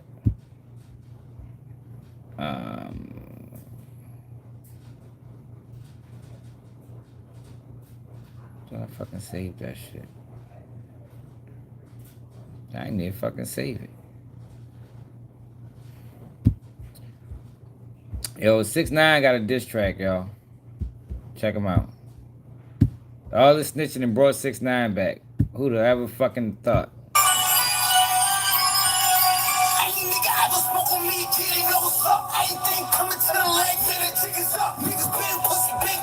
Hey, yo, this is amazing, yo. Yeah, yo, this man's a certified rat, got on the stand and testified. Look at these niggas. He gotta be the dumbest niggas in the world. Yo, anybody that stand next to 6IX9INE while he talk gangster got to be the stupidest motherfuckers in the world. Look at these. Like, yo, come on, take the shiesty off, bro. Take the shiesty. We know who you is. Like, he don't even want to be sane. He don't even want to be sane. Yo, let us show your face, bro. We want to see you, right? See that sitting with this fuck boy, right? The 6IX9INE can't stand me. I be on his ass. I told y'all we friends, y'all. I inboxed his ass the other day. He don't reply like he used to. He used to reply, man. Now he don't. Now he just look at my post and don't say nothing. Look, I say, yo. Look, remember they said he supposed to be with the tranny? Y'all be trolling sometimes too, y'all. I say, yo, you don't think this deserves explanation? I say, yeah, you don't think this deserves an explanation? And then I hit him the other day. I say, man, what the fuck you doing back in my algorithm? I thought you disappeared. Like he said it. He used to reply. He don't reply no more, yo. He don't reply no more, man. What I say to his ass before? Still running plays.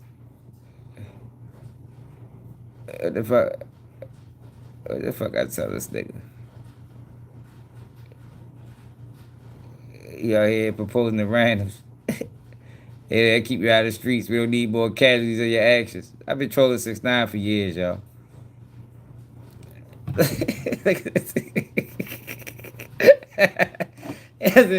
said, you okay, shorty? You ain't die off, did you? I haven't heard from you in a minute. Hey, I've been trolling this nigga for years. That nigga 6ix9ine can't stand me, man. That's what he told me a while ago, y'all.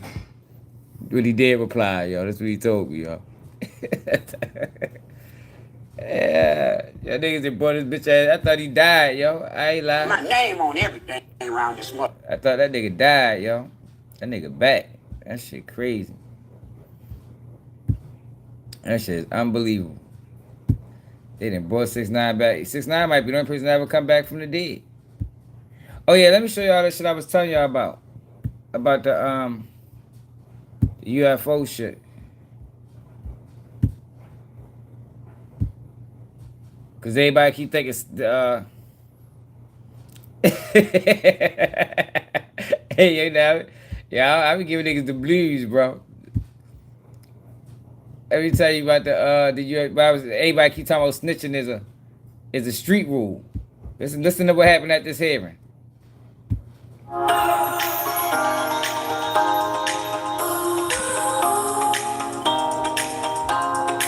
I'm not jumped to the conclusion that I believe that there are, aliens coming from another planet. But I'm open to that.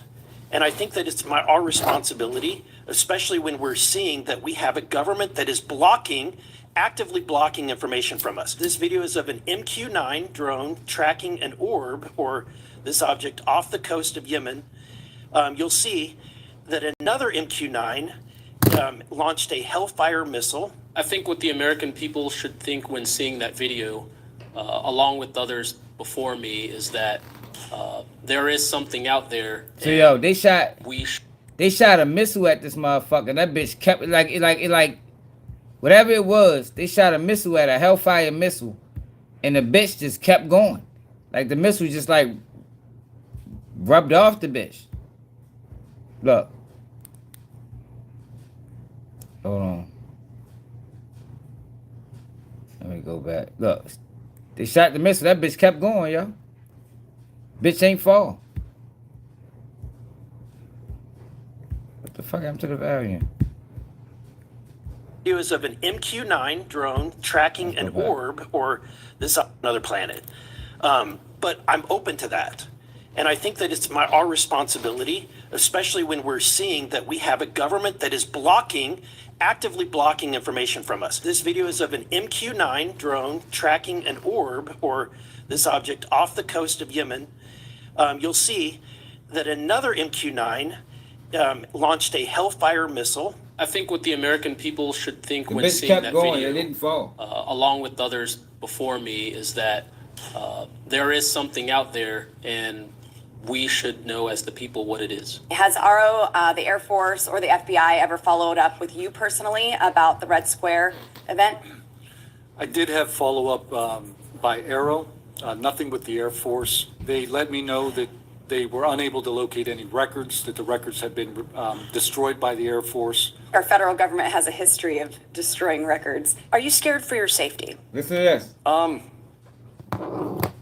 That's a complicated question. So being here today, if I say the wrong word, technically I can be charged with espionage. Espionage is a death penalty. Whistleblowers have faced it. Listen to that, man. You keep talking about it's a no snitch rule in the streets. It's a no snitch rule in America. You talked about, these people don't play. So listen to this. They probably gonna kill them people, man. I don't tell how many more years they got left after this.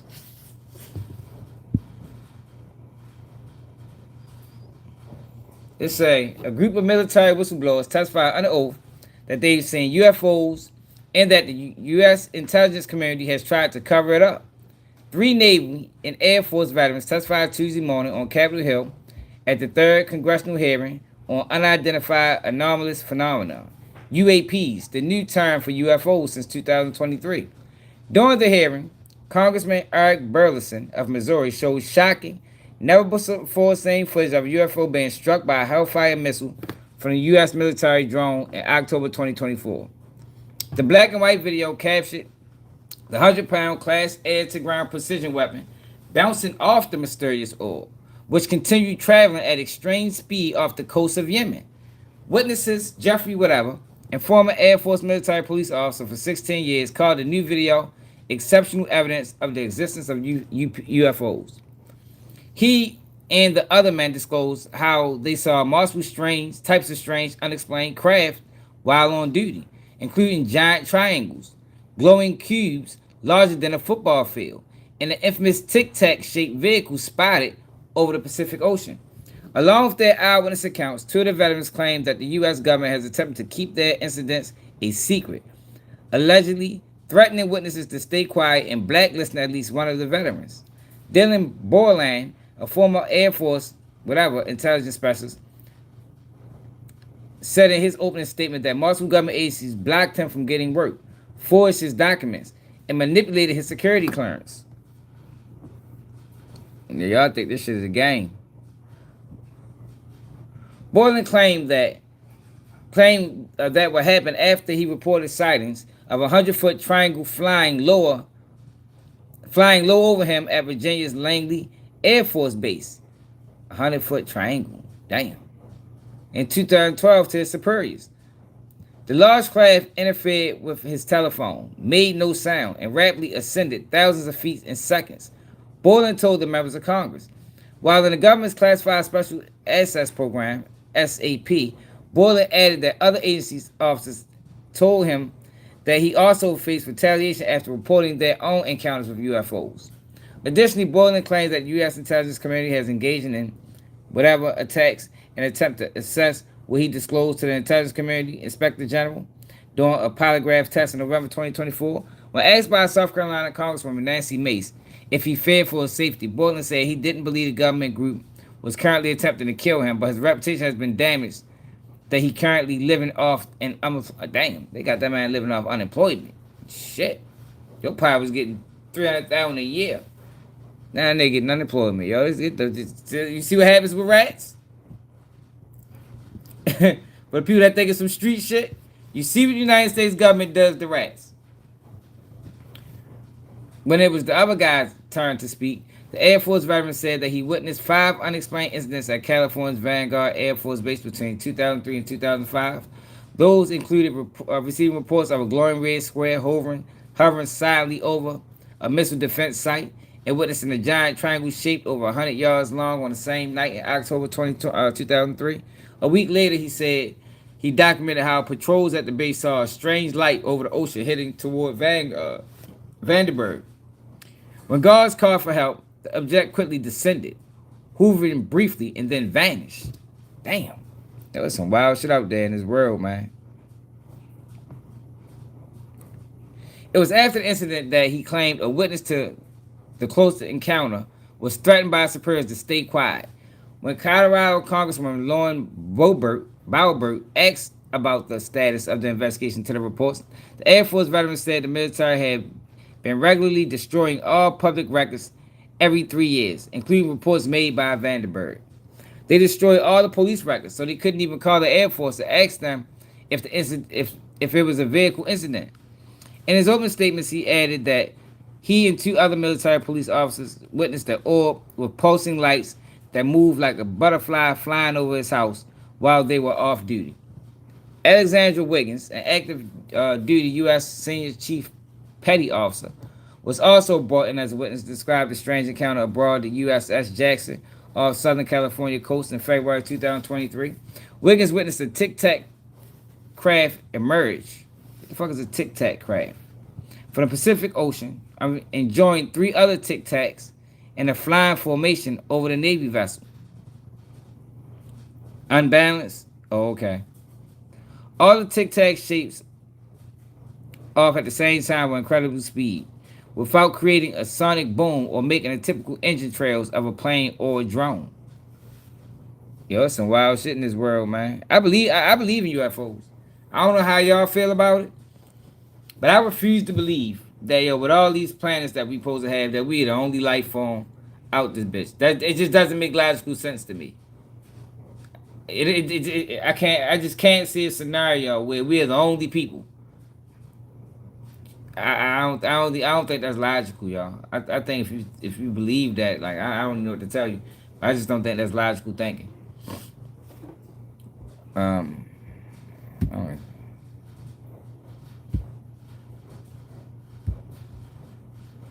I don't think that's logical thinking.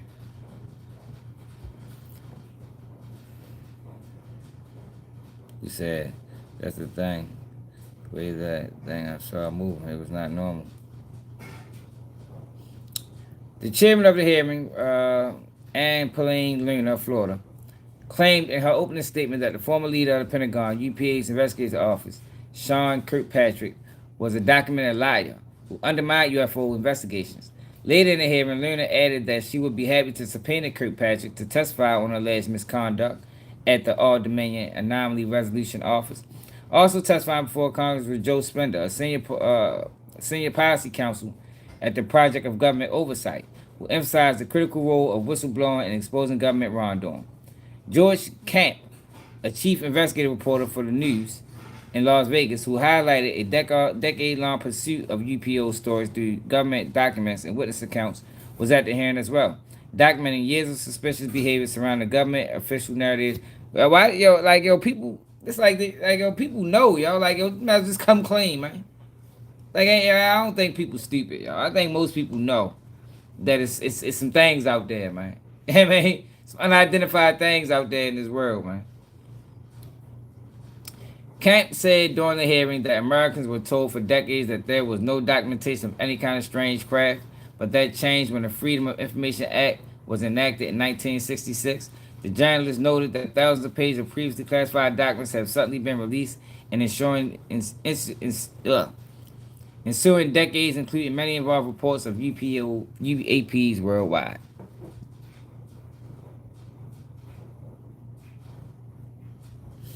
Man, yo, it's so much out here in this world, man. It's so much out here in this fucking world.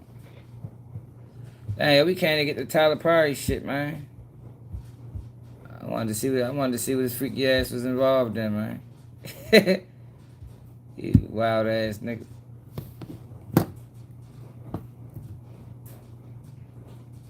Can't find that shit. And make sure you hit that like button, y'all. No, they got it. At least clips of it.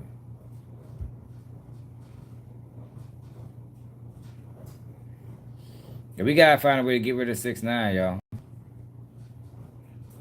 Yeah, we gotta find a way to get rid of 6ix9ine. Can you explain that first alleged incident? I got into bed and then I noticed that he climbed into bed with me as well and started rubbing my leg. And I jumped him. Hey, nigga crazy. Hey, yo, Tyler, what the fuck's up with you, man? You too big to be moving like this, bro. Tyler probably like 6'5", yo. Why are you in the bed with a grown-ass man rubbing on his leg? The fuck that? We need answers. I need a Tyler Perry interview. Straight up. Tyler, what the fuck is going on, my nigga? Come on out, man. Go Yayo did it. Yeah, man.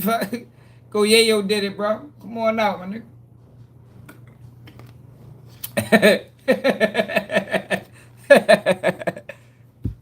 Out of bed. And unless someone's been through something where they have their control over their bodies taken away, you don't really understand the kind of feelings that you get in that moment. Can you explain that first alleged incident? I got into bed and then I noticed that he climbed in. Yo, hold up, yo, why we can't? Where's the whole interview at, man?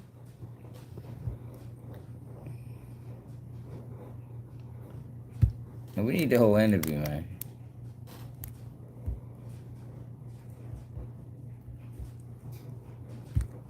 Do you feel that our democracy is strong?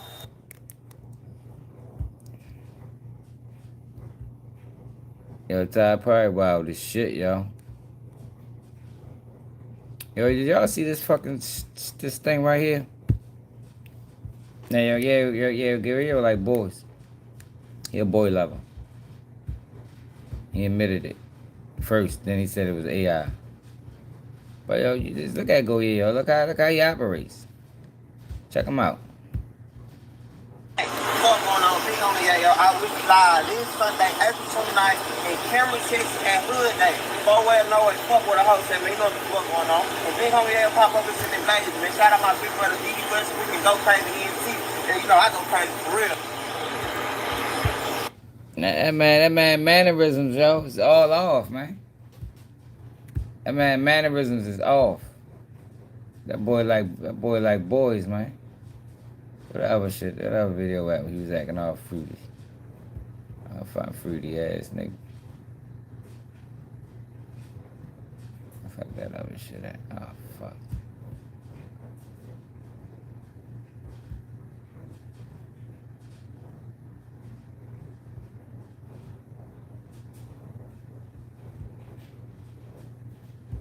Oh, here you go, right here.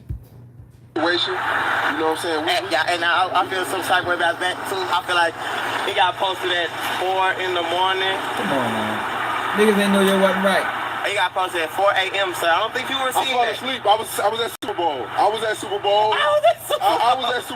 You know what I mean? I'm just saying though. But nah, man, I ain't tripping about that. I mean, it's already been figured out that nobody. Situation. Niggas didn't know that boy wasn't right, yo. I feel some type of way about that too. I feel like he got posted at 4 in the morning. Come on, man. Niggas didn't know that boy wasn't right. Hey, get the fuck out of here, man. I say that shit a mile away. Yo, we been over here telling y'all, man. I don't know about Shorty. Shorty ain't right. Too tough, too gangster. Told y'all you gotta watch them stupid tough ass niggas, man. Gotta watch them closely. You know what I mean? The J-Man the gangster again, he say fuck pushing peace. Feel like Birdman by my name. J-Man ain't pushing peace no more, y'all. Yeah, man, he back. He against the rapper again. Feel like Birdman by my name. Put respect on it. Let's spend it. $100,000. Spend the check on it. Old block. Same one Doug had. They got hats on. And for you niggas mention 63rd. Bitch with flex on it. Yeah, he back against the rapper, y'all. Pushing peace ain't work. Being a comedian ain't work. Back against the rapper. You know what I mean? He's just figuring. At this point, he's just figuring everything out. Yeah, he's just still trying to figure shit out. Queso trial got denied. They tried to get a new trial. Yeah, that was gonna get denied. I like y'all. Hold up. What's this say? Paid confidential informant. Y'all might want to follow me through this. This is how this man makes a little extra money on the backs of people that come on his podcast. No, I'm going to get out and keep working. Because what happens is I'm able to. I've been doing this for like 15 years. Damn. He said I do shit, so I collect on. Because I'm everything. I'm selling everything from guns to credit cards to like he's doing everything, drugs, everything crazy. And he's like, so what I do is I get people into a position where I get enough information on them. What was that? Enough information on them? Matt, please tell everybody a little bit more. Stay tuned. Keep watching. I set the guy up. He gets busted. But in the meantime, I'm doing all kinds of stuff. So anytime, if I do get jammed up, he'll get me out of it. A very, very good confidential informant. He's giving this guy guns, silencers. He's given them. I mean, this guy's made his whole career. Wow. The agents will tell you this because we've interviewed him. They're like, look, a good informant, like they'll make your career. See what Matt doesn't want you to know, but he only tells you part of it. Okay, so stay tight with me. In prison, this man was telling to get time cuts. He told more than once, I got that video coming. But now that he's out, you think he stopped? Listen, he just told you in here, the guy gets money on his books, he gets paid for it, and he gets time cuts, okay? So he learned to do this, and he's explaining that you can continue to do this when you get out, because the guy said, my handler, when I get out, I'm going to continue to keep doing this. So Matt's explaining to you what he does on his podcast. He gets certain people on, hands the list over to his FBI handler, and they say, hey, we need some information on X, Y, and Z. So he traps them in, gets them into telling their story, and then slides a little question in there. I get it. If they answer it, it's on them. But he's framing people, setting them up to get them to say stuff so he can book it to get what? Make that money, baby, because this man don't care about nobody and doesn't care. Ask anybody that knows him. He has a cold, cold heart. He a dirtbag. It's a dirtbag. He sure to be on 1090 Jake too. I like y'all. I don't know his name. Fuck his name. Up J. Whatever his name is. He'll be on 1090 Jake Hills too. Fuck with Shorty. See, Kiana called out 6IX9 for the diss track. Stop talking about Thug. Talk about homegirl that died. The girl was one of my friends, one of my best friends who I met while being a girl in my music video. What the fuck? She was killed because her boyfriend owed money. What does that have to do with your man telling? You'll say he was playing a girl. And we gotta say, what are we gonna do about 6IX9? Fuck all of that. Yeah, what are we gonna do about 6IX9? We gotta devise a plot to get him gone again. Life was so much better when he wasn't around. So what are we gonna do? I can inbox him again. Like, look, how much I gotta pay you to go away? I can pay him to go away. You understand what I'm saying? Like, you can pay to be in the game. We might get paid 6IX9 to go away, because we need him gone.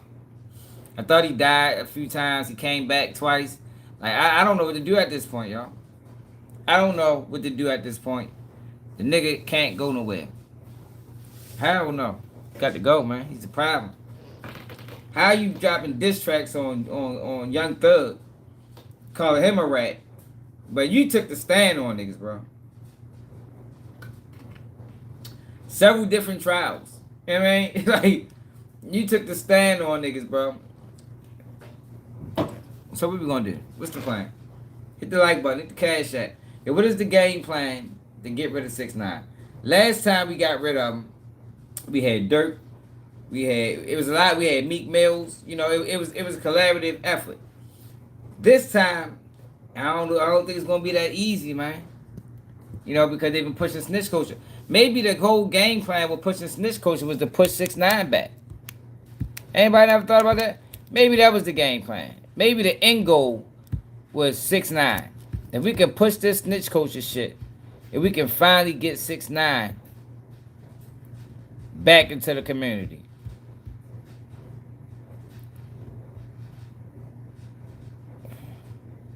A manipulator? That's what you call him? You gotta get rid of this nigga, man. You got to go, man. You got to go, y'all.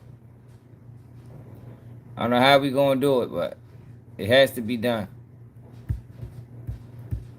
It has to be done.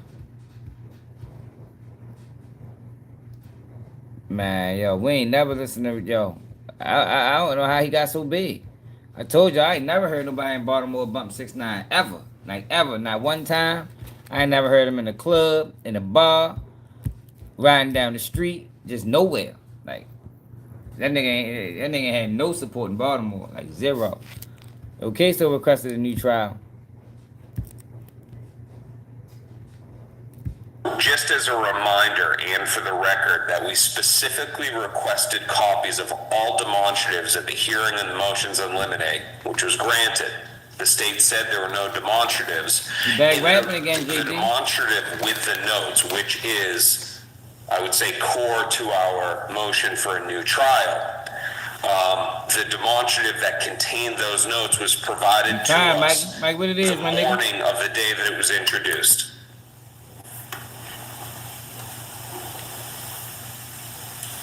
Other than that, Your Honor, we rely on the motion that's been filed with the court. Okay, thank you, and I'll hear from the state. Judge, with regard to what defense counsel is claiming is a demonstrative, I believe he's referring to the notes that were admitted as evidence that came from the iCloud account. There was one demonstrative that was used by the state. That was the PowerPoint that depicted the faces and names and nicknames of the individuals. You used an opening? I used an opening. That was not put into evidence. That was the only demonstrative that the state used. The notes were put into evidence, and that was not provided to counsel the morning of trial. That piece of evidence, and all of the state's evidence, had been made available to the defense.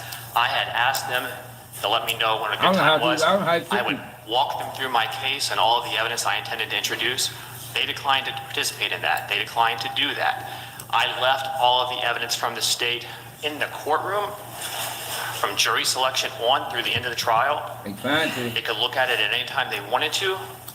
It was available, present, and they had possession of it. Okay, so that was not something that was turned over to them the day of that particular testimony, and they were caught off guard by it.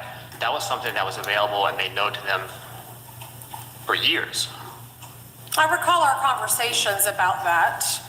I can't recall what date. I'd have to look at my notes, but I do have recollection That's what we that gotta I do. inquired about when the exhibits were introduced, when the defense reviewed them, or the fact that they consciously did not view them, if I recall correctly, to prevent the state from saying they reviewed them, something like that. Right, the defense mentioned... But let me be sure what we're talking about is the same thing, apples to apples, because you're talking about demonstrative aids.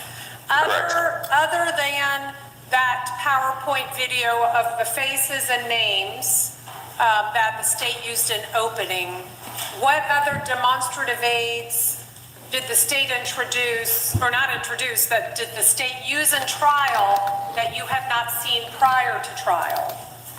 Okay, so Your Honor, and I will break that up. Of course, there are the iCloud notes. That is a separate argument, and that is something that is purely prejudicial. So setting that aside and just focusing right now on demonstratives. Right, because those were actually introduced as evidence, so that's not a demonstrative aid. The notes. Share it live, I hit the cash Correct. app. Correct, okay, so go ahead. Correct, Your Honor. So to break it up, so there won't be any confusion in between demonstratives and notes. As for the demonstratives, we brought it up pre-trial and asked, and the government said, we have no demonstratives. It's in the record. Every single demonstrative that they then brought into evidence was something that was thrown on us during trial. That included the stuff from the cell phone experts. So the government saying that this stuff was available to us, for years, that's separate. That's a separate argument than what we're talking about on the demonstratives. Ostertag's demonstrative was, and again, I apologize if I confused it. I know that the cell phone experts, both the federal witness and also Ostertag, who's with JSO, that they both had demonstratives. One of them may have been entered in as an exhibit, but I know that one of them had a demonstrative. So Ms. Kwas is shaking her head, so I believe that that's right. So the government saying pre-trial, we don't have any demonstratives, then rolling into trial and handing us stuff that were demonstratives that was not given to us in discovery, that was not given to us as evidence, that was given to us as a demonstrative literally when they're being admitted.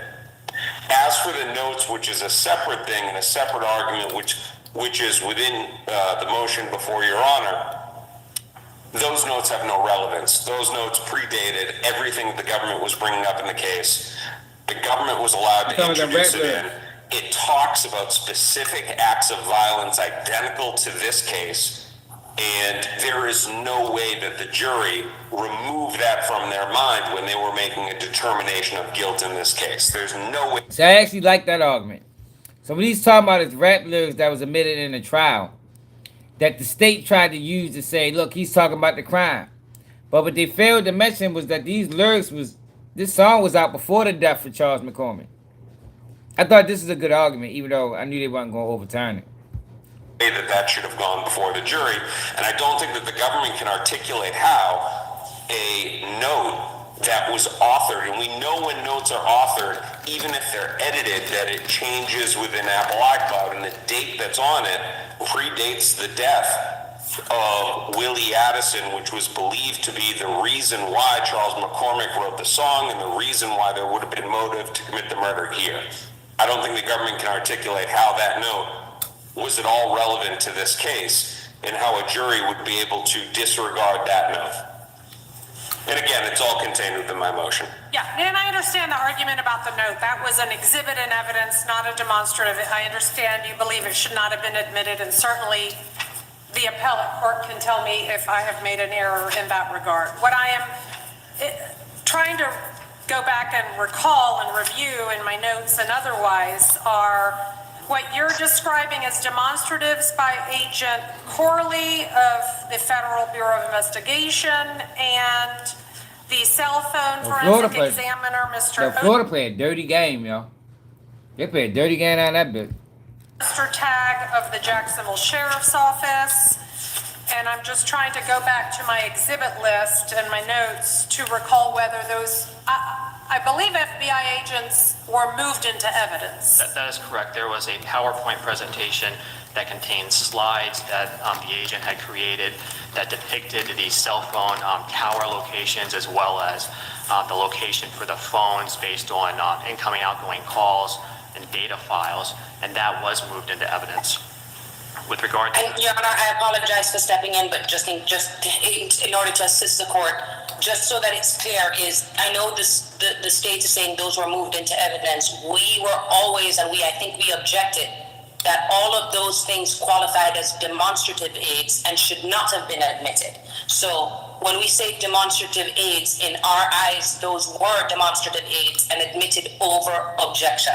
So, for example, when I think I was the one that made the request at motion to eliminate that any demonstrative aid or anything of that sort be provided to us ahead of time so that we can scour through it to see if there was anything that was going to be objectionable within it. The thing in particular was the Oster tag, what I would classify as a demonstrative, but was admitted into evidence over our objection. That was provided to us the morning of. Was never provided to us before.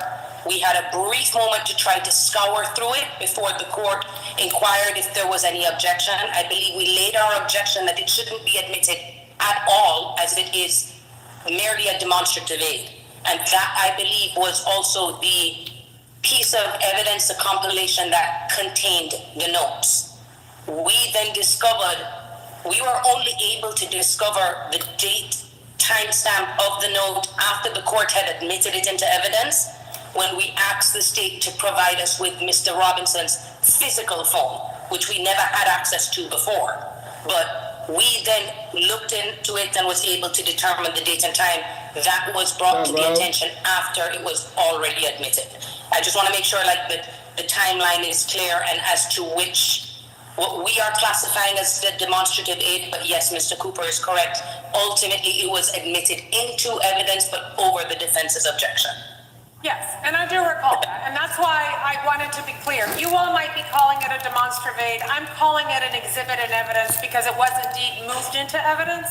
So the argument that it was improperly moved into evidence is recognized, and certainly that can be an issue for appeal, and it could be an issue in your motion for new trial. But what I'm hearing is these exhibits in evidence, what I'm calling exhibits in evidence and you're calling demonstrative aids, you're saying were never previously provided to you prior to trial.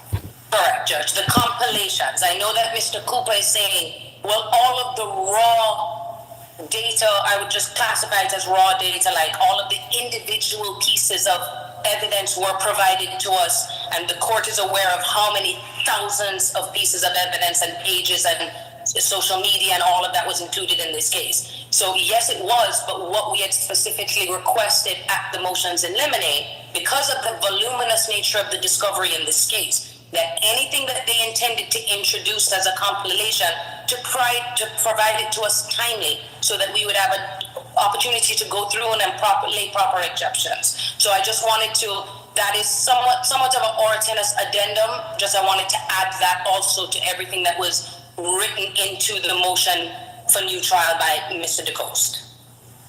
All right. So okay, thank you. Sorry, Judge. No, nothing. Anything further on your motion? No, Judge. I think everything else we're relying on all of the argument unless Mr. DeCoste wants to jump in. Everything that he had put in the written motion. Okay. Anything else from the state? Judge, just regard to the last part, again, regardless of what we're calling it, these pieces of evidence that I offered at that hearing to show them every single thing that I had and intended to introduce that would go before the jury.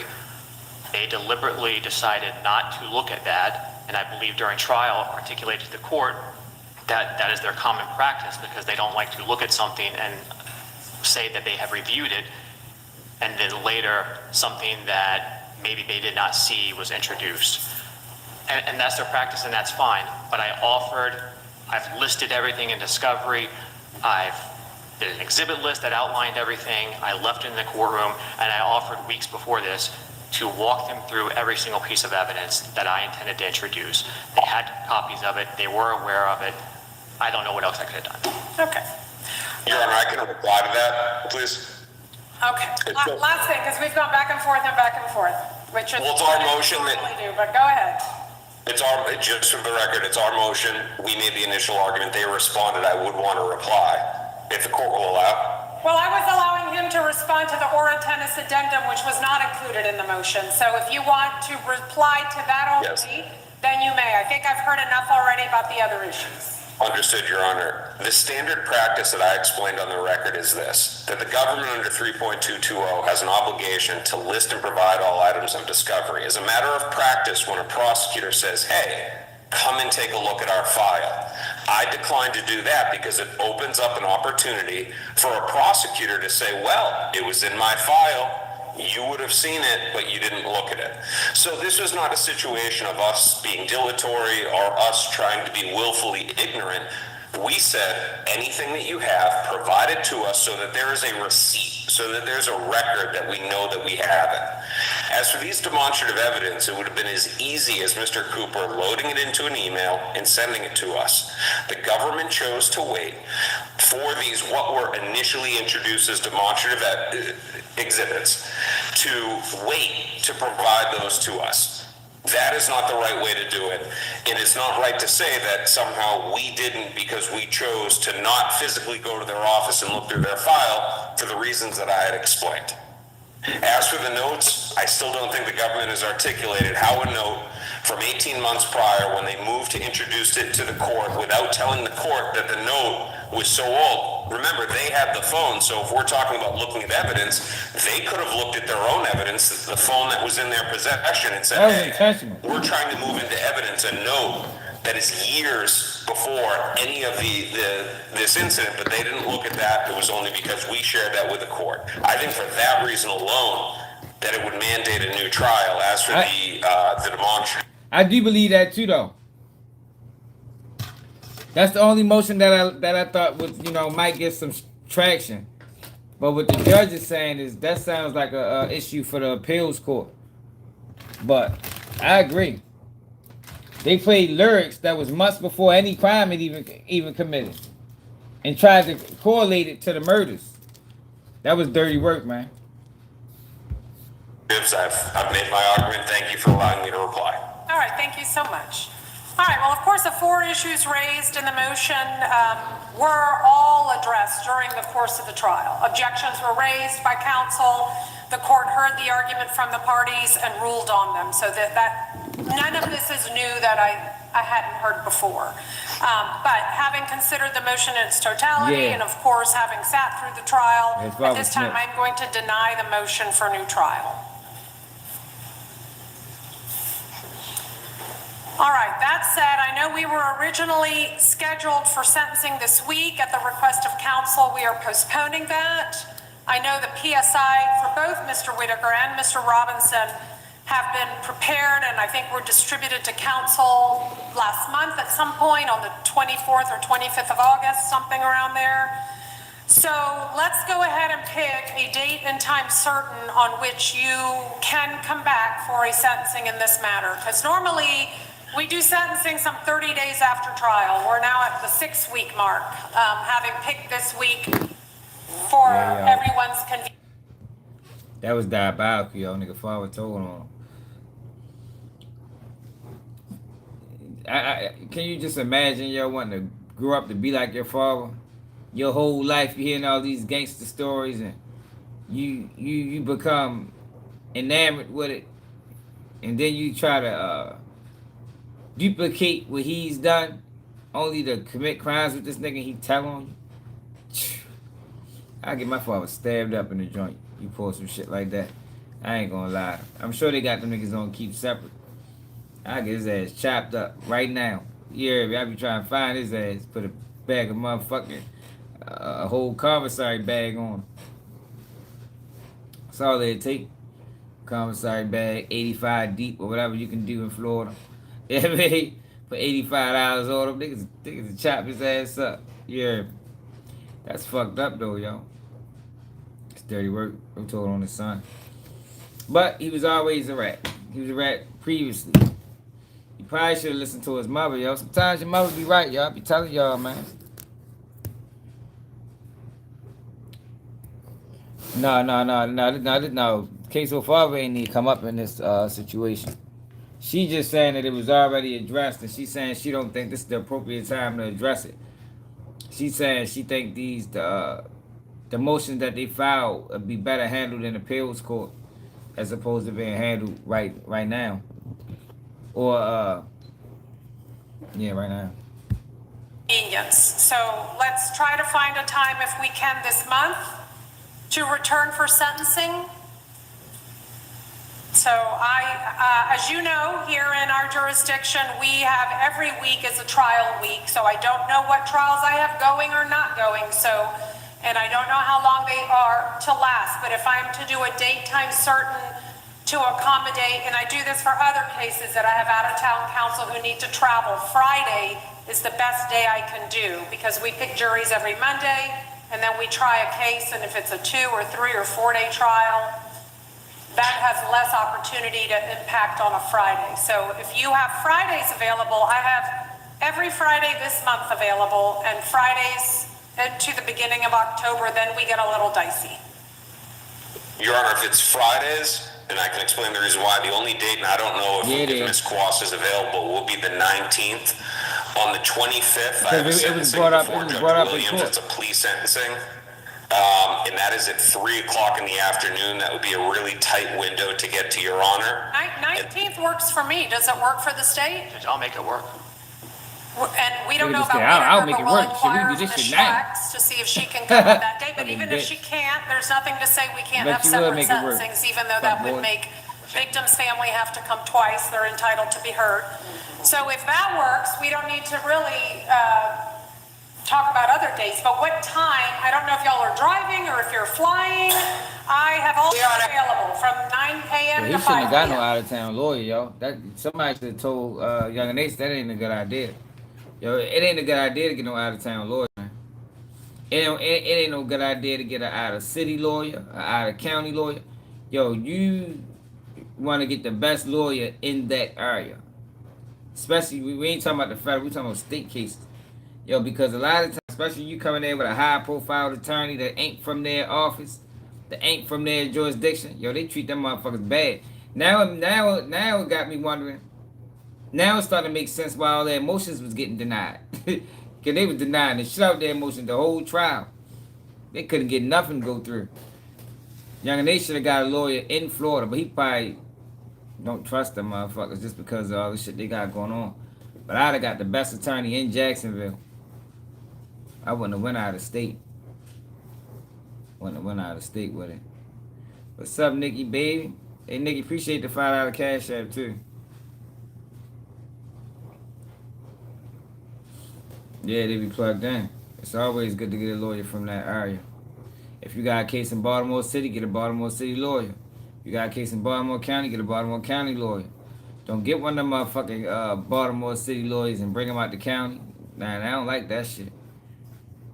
They don't like that shit, depending on the lawyer. You know what I mean? Some lawyers you get a pass with, but most of the times they don't like that shit, man. That's just how that shit go. Yeah, hell yeah. You want to get one that's plugged in. You know, they familiar with each other. They might owe them a favor. And man, you know it's a favor. You know it's the barter system. Favor for a favor. You know how that shit go. Yeah, man, that's really what it's about. It ain't really about no justice.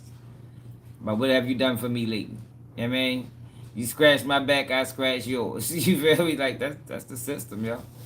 Dirty as it is, that's what it is. And if people choose to involve themselves in criminal behavior, just know that's the game you playing. You know what I mean? That's the game you playing, man. You playing a dangerous game with them people. They play with your life and they go home, sleep fine. You know what I mean? Get a nice big check at the end of the week or every other week or however that shit work. You know what I mean? On to the next. You feel me? Give a dude life tomorrow. Like shit, we can do this shit all week. Shit fucked up though, yo. Yeah, when I'm ready to go, yo, we be live for damn near 4 hours, yo. It's 10 o'clock, a little after 10. 10:14. Make sure you hit that like button. Make sure y'all subscribe to the channel. Make sure you hit the cash app, brothers and sisters. Brothers and sisters, hit the cash app, man. Yo, and tomorrow, yo, we gotta put an APB out on Umar Johnson. We gotta put an APB out on Umar Johnson, y'all. Like the internet needs him. I need him. If nobody else need him, I need him, yo. I mean, I need a good laugh, man. Yeah, that's how they don't give a fuck, man. Talk about you to their family. Fuck, I was ready to say. Yo, the verdict is still out on Bortlen. Cause I swear I did not like the fact that his attorney walked up to that and they had a sidebar when the conversation came up about his proffer hearing. That was a little strange to me. Now we'll see what happened. We'll see what come up out of it. But that was a little wild. It was wild. I don't know what to say. We'll see. You know, so far the deal don't seem like it's a snitch plea, but I ain't like that sidebar, yo. He could have said that shit in open court. You feel me? Like, yo, the prosecution was ready to speak. That nigga said, hold up now. Let's not jump the gun. Let's bring it in the huddle. That nigga called the huddle real quick. Fuck you, made the 50-yard line. Gotta huddle up. I mean, I don't want this to get out. You see how Melly mother thought about it. What else we talk about? We gotta find a way to get rid of 6ix9ine, yo. So we need to bring Umar Johnson back, but he gotta come back as a comedian. So this is the plan, y'all. We gotta get rid of 6ix9ine. We gotta bring Umar Johnson back, not as an activist though. Like we done with that. I mean, we're done with the activism. He can come back as a comedian. Come back as a comedian. You know, give him a clean slate. You know, he can send some cases, send everybody their money back. You know, all the money that he got left. He probably only got 20,000 left. Yeah, maybe 30. You know, maybe he got 100. He might have got 100,000 left out of the 3 million that he got. I mean, he just piece people off, get on a payment plan, pay everybody back. Then we give him a clean slate. Then he can become a comedian. And we gotta get rid of 6ix9ine. I don't know how we gonna do that. I think I said we just gotta ignore him. I think that might be the best option. You know, but you got so many fuck boys like DJ Academics. He probably gonna have him on the fucking platform every day this week and next week. Then whack 100. We got a problem on our hands, yo. Got a problem. I ain't ashamed to admit it. If we have a problem on our hands with this internet, it is getting wild and crazy. And I don't know which way the direction is going. Oh, y'all, we still gotta keep in mind, yo, Charleston White mother failed us. Terrible parenting. Terrible parenting. Some of the worst parenting I ever seen in my life. Like, for real. Like, she should be ashamed. What else to talk about, yo? Bortlen. 6ix9ine, goofy ass. Man, see to Chicago, man. I'm ready to take my ass to bed. It's late. But yo, hit that like button, yo. You heard about finesse getting this car took? Yeah, I seen that. Yeah, I seen that. You know, I don't really respect thievery. I mean, they stole it. They ain't beat them up and take it. They stole your shit. Oh. Ain't nothing cool about stealing, man. For real. Most, like I told you, most thieves snitch. Can't trust a thief. Can't trust a thief. But I'm ready. I'm getting tired. We been live for hours. So I think we did about 8 hours a day on live, man. So make sure y'all hit that like button. Make sure y'all share the live. Yo, we gotta get better at sharing the live. Good vibes. Yo, come on, good vibes. It's parenting. Yo, this is a long-standing issue. This ain't just start at 50. Yeah, man, he was snitching at 15. Don't forget. He was telling at 16, man. This man has a history of coonery. And I blame his mother. You know, she's supposed to spot him. The first time she seen him being a coon, she supposed to slap the shit out of him. Stop it, Charleston. She's supposed to smack right in the back. She's supposed to smack the coon out of him. She ain't do that, y'all. She act like she ain't see it. Now it's affecting us. If Charleston, my mother, would have slapped the coon out of him when he was a kid, then we wouldn't be dealing with this shit now, yo. Wouldn't be there. He'd been a much honorable citizen. But she didn't. It's her fault. Just like you like to blame Mama Duck. Yup, she turned his brother in for murder. Probably got a check. Yeah, dishonorable woman, yo. You turning your kids over to the authorities? Wow. Like, who the fuck does that? My mother would have got on the stand and said, look, my son ain't do nothing. What the fuck you talking about? You feel me? That's what my mother would have did. My mother was willing to get on the stand. I'm like, man, no, hell no. We ain't doing that. We ain't doing that, man.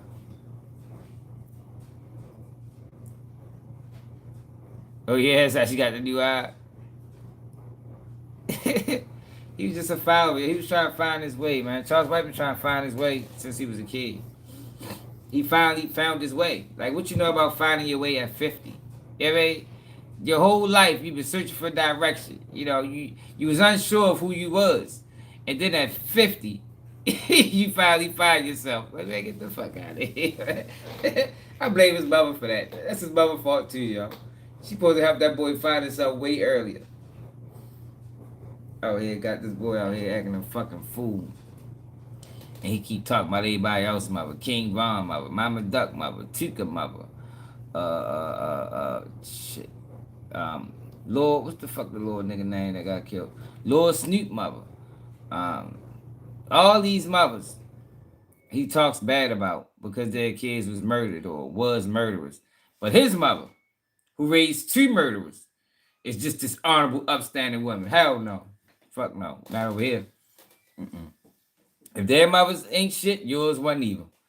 That's how we carrying that. Yeah, oh, and he fell in the water. How the fuck did that happen? Bad parenting. Got the nigga fell in the wash machine. You feel me? That's more that's more evidence of bad parenting. How the fuck did it was it spinning? Did a nigga fall in the wash machine and did somebody close the door and spin it? Like, how the fuck did that happen? Appreciate it, bro. That nigga fell in the wash machine. They probably tried to cleanse him. Oh, so she might have, hold up. On second thought, she might have did. She might have tried to cleanse him. That's why he's in the wash machine. I mean, she probably did try to slap the cone out of him. She tried to wash it out, even better. I mean, I ain't gonna slap it out. I'm gonna put his ass in the wash machine. Maybe that should fix him. Fuck around, made him worse. Fuck around, made it worse, y'all.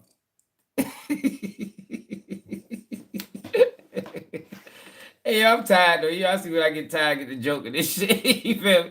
Yo, hit that like button, make sure you subscribe to the channel. So never day QG News, and I'm out.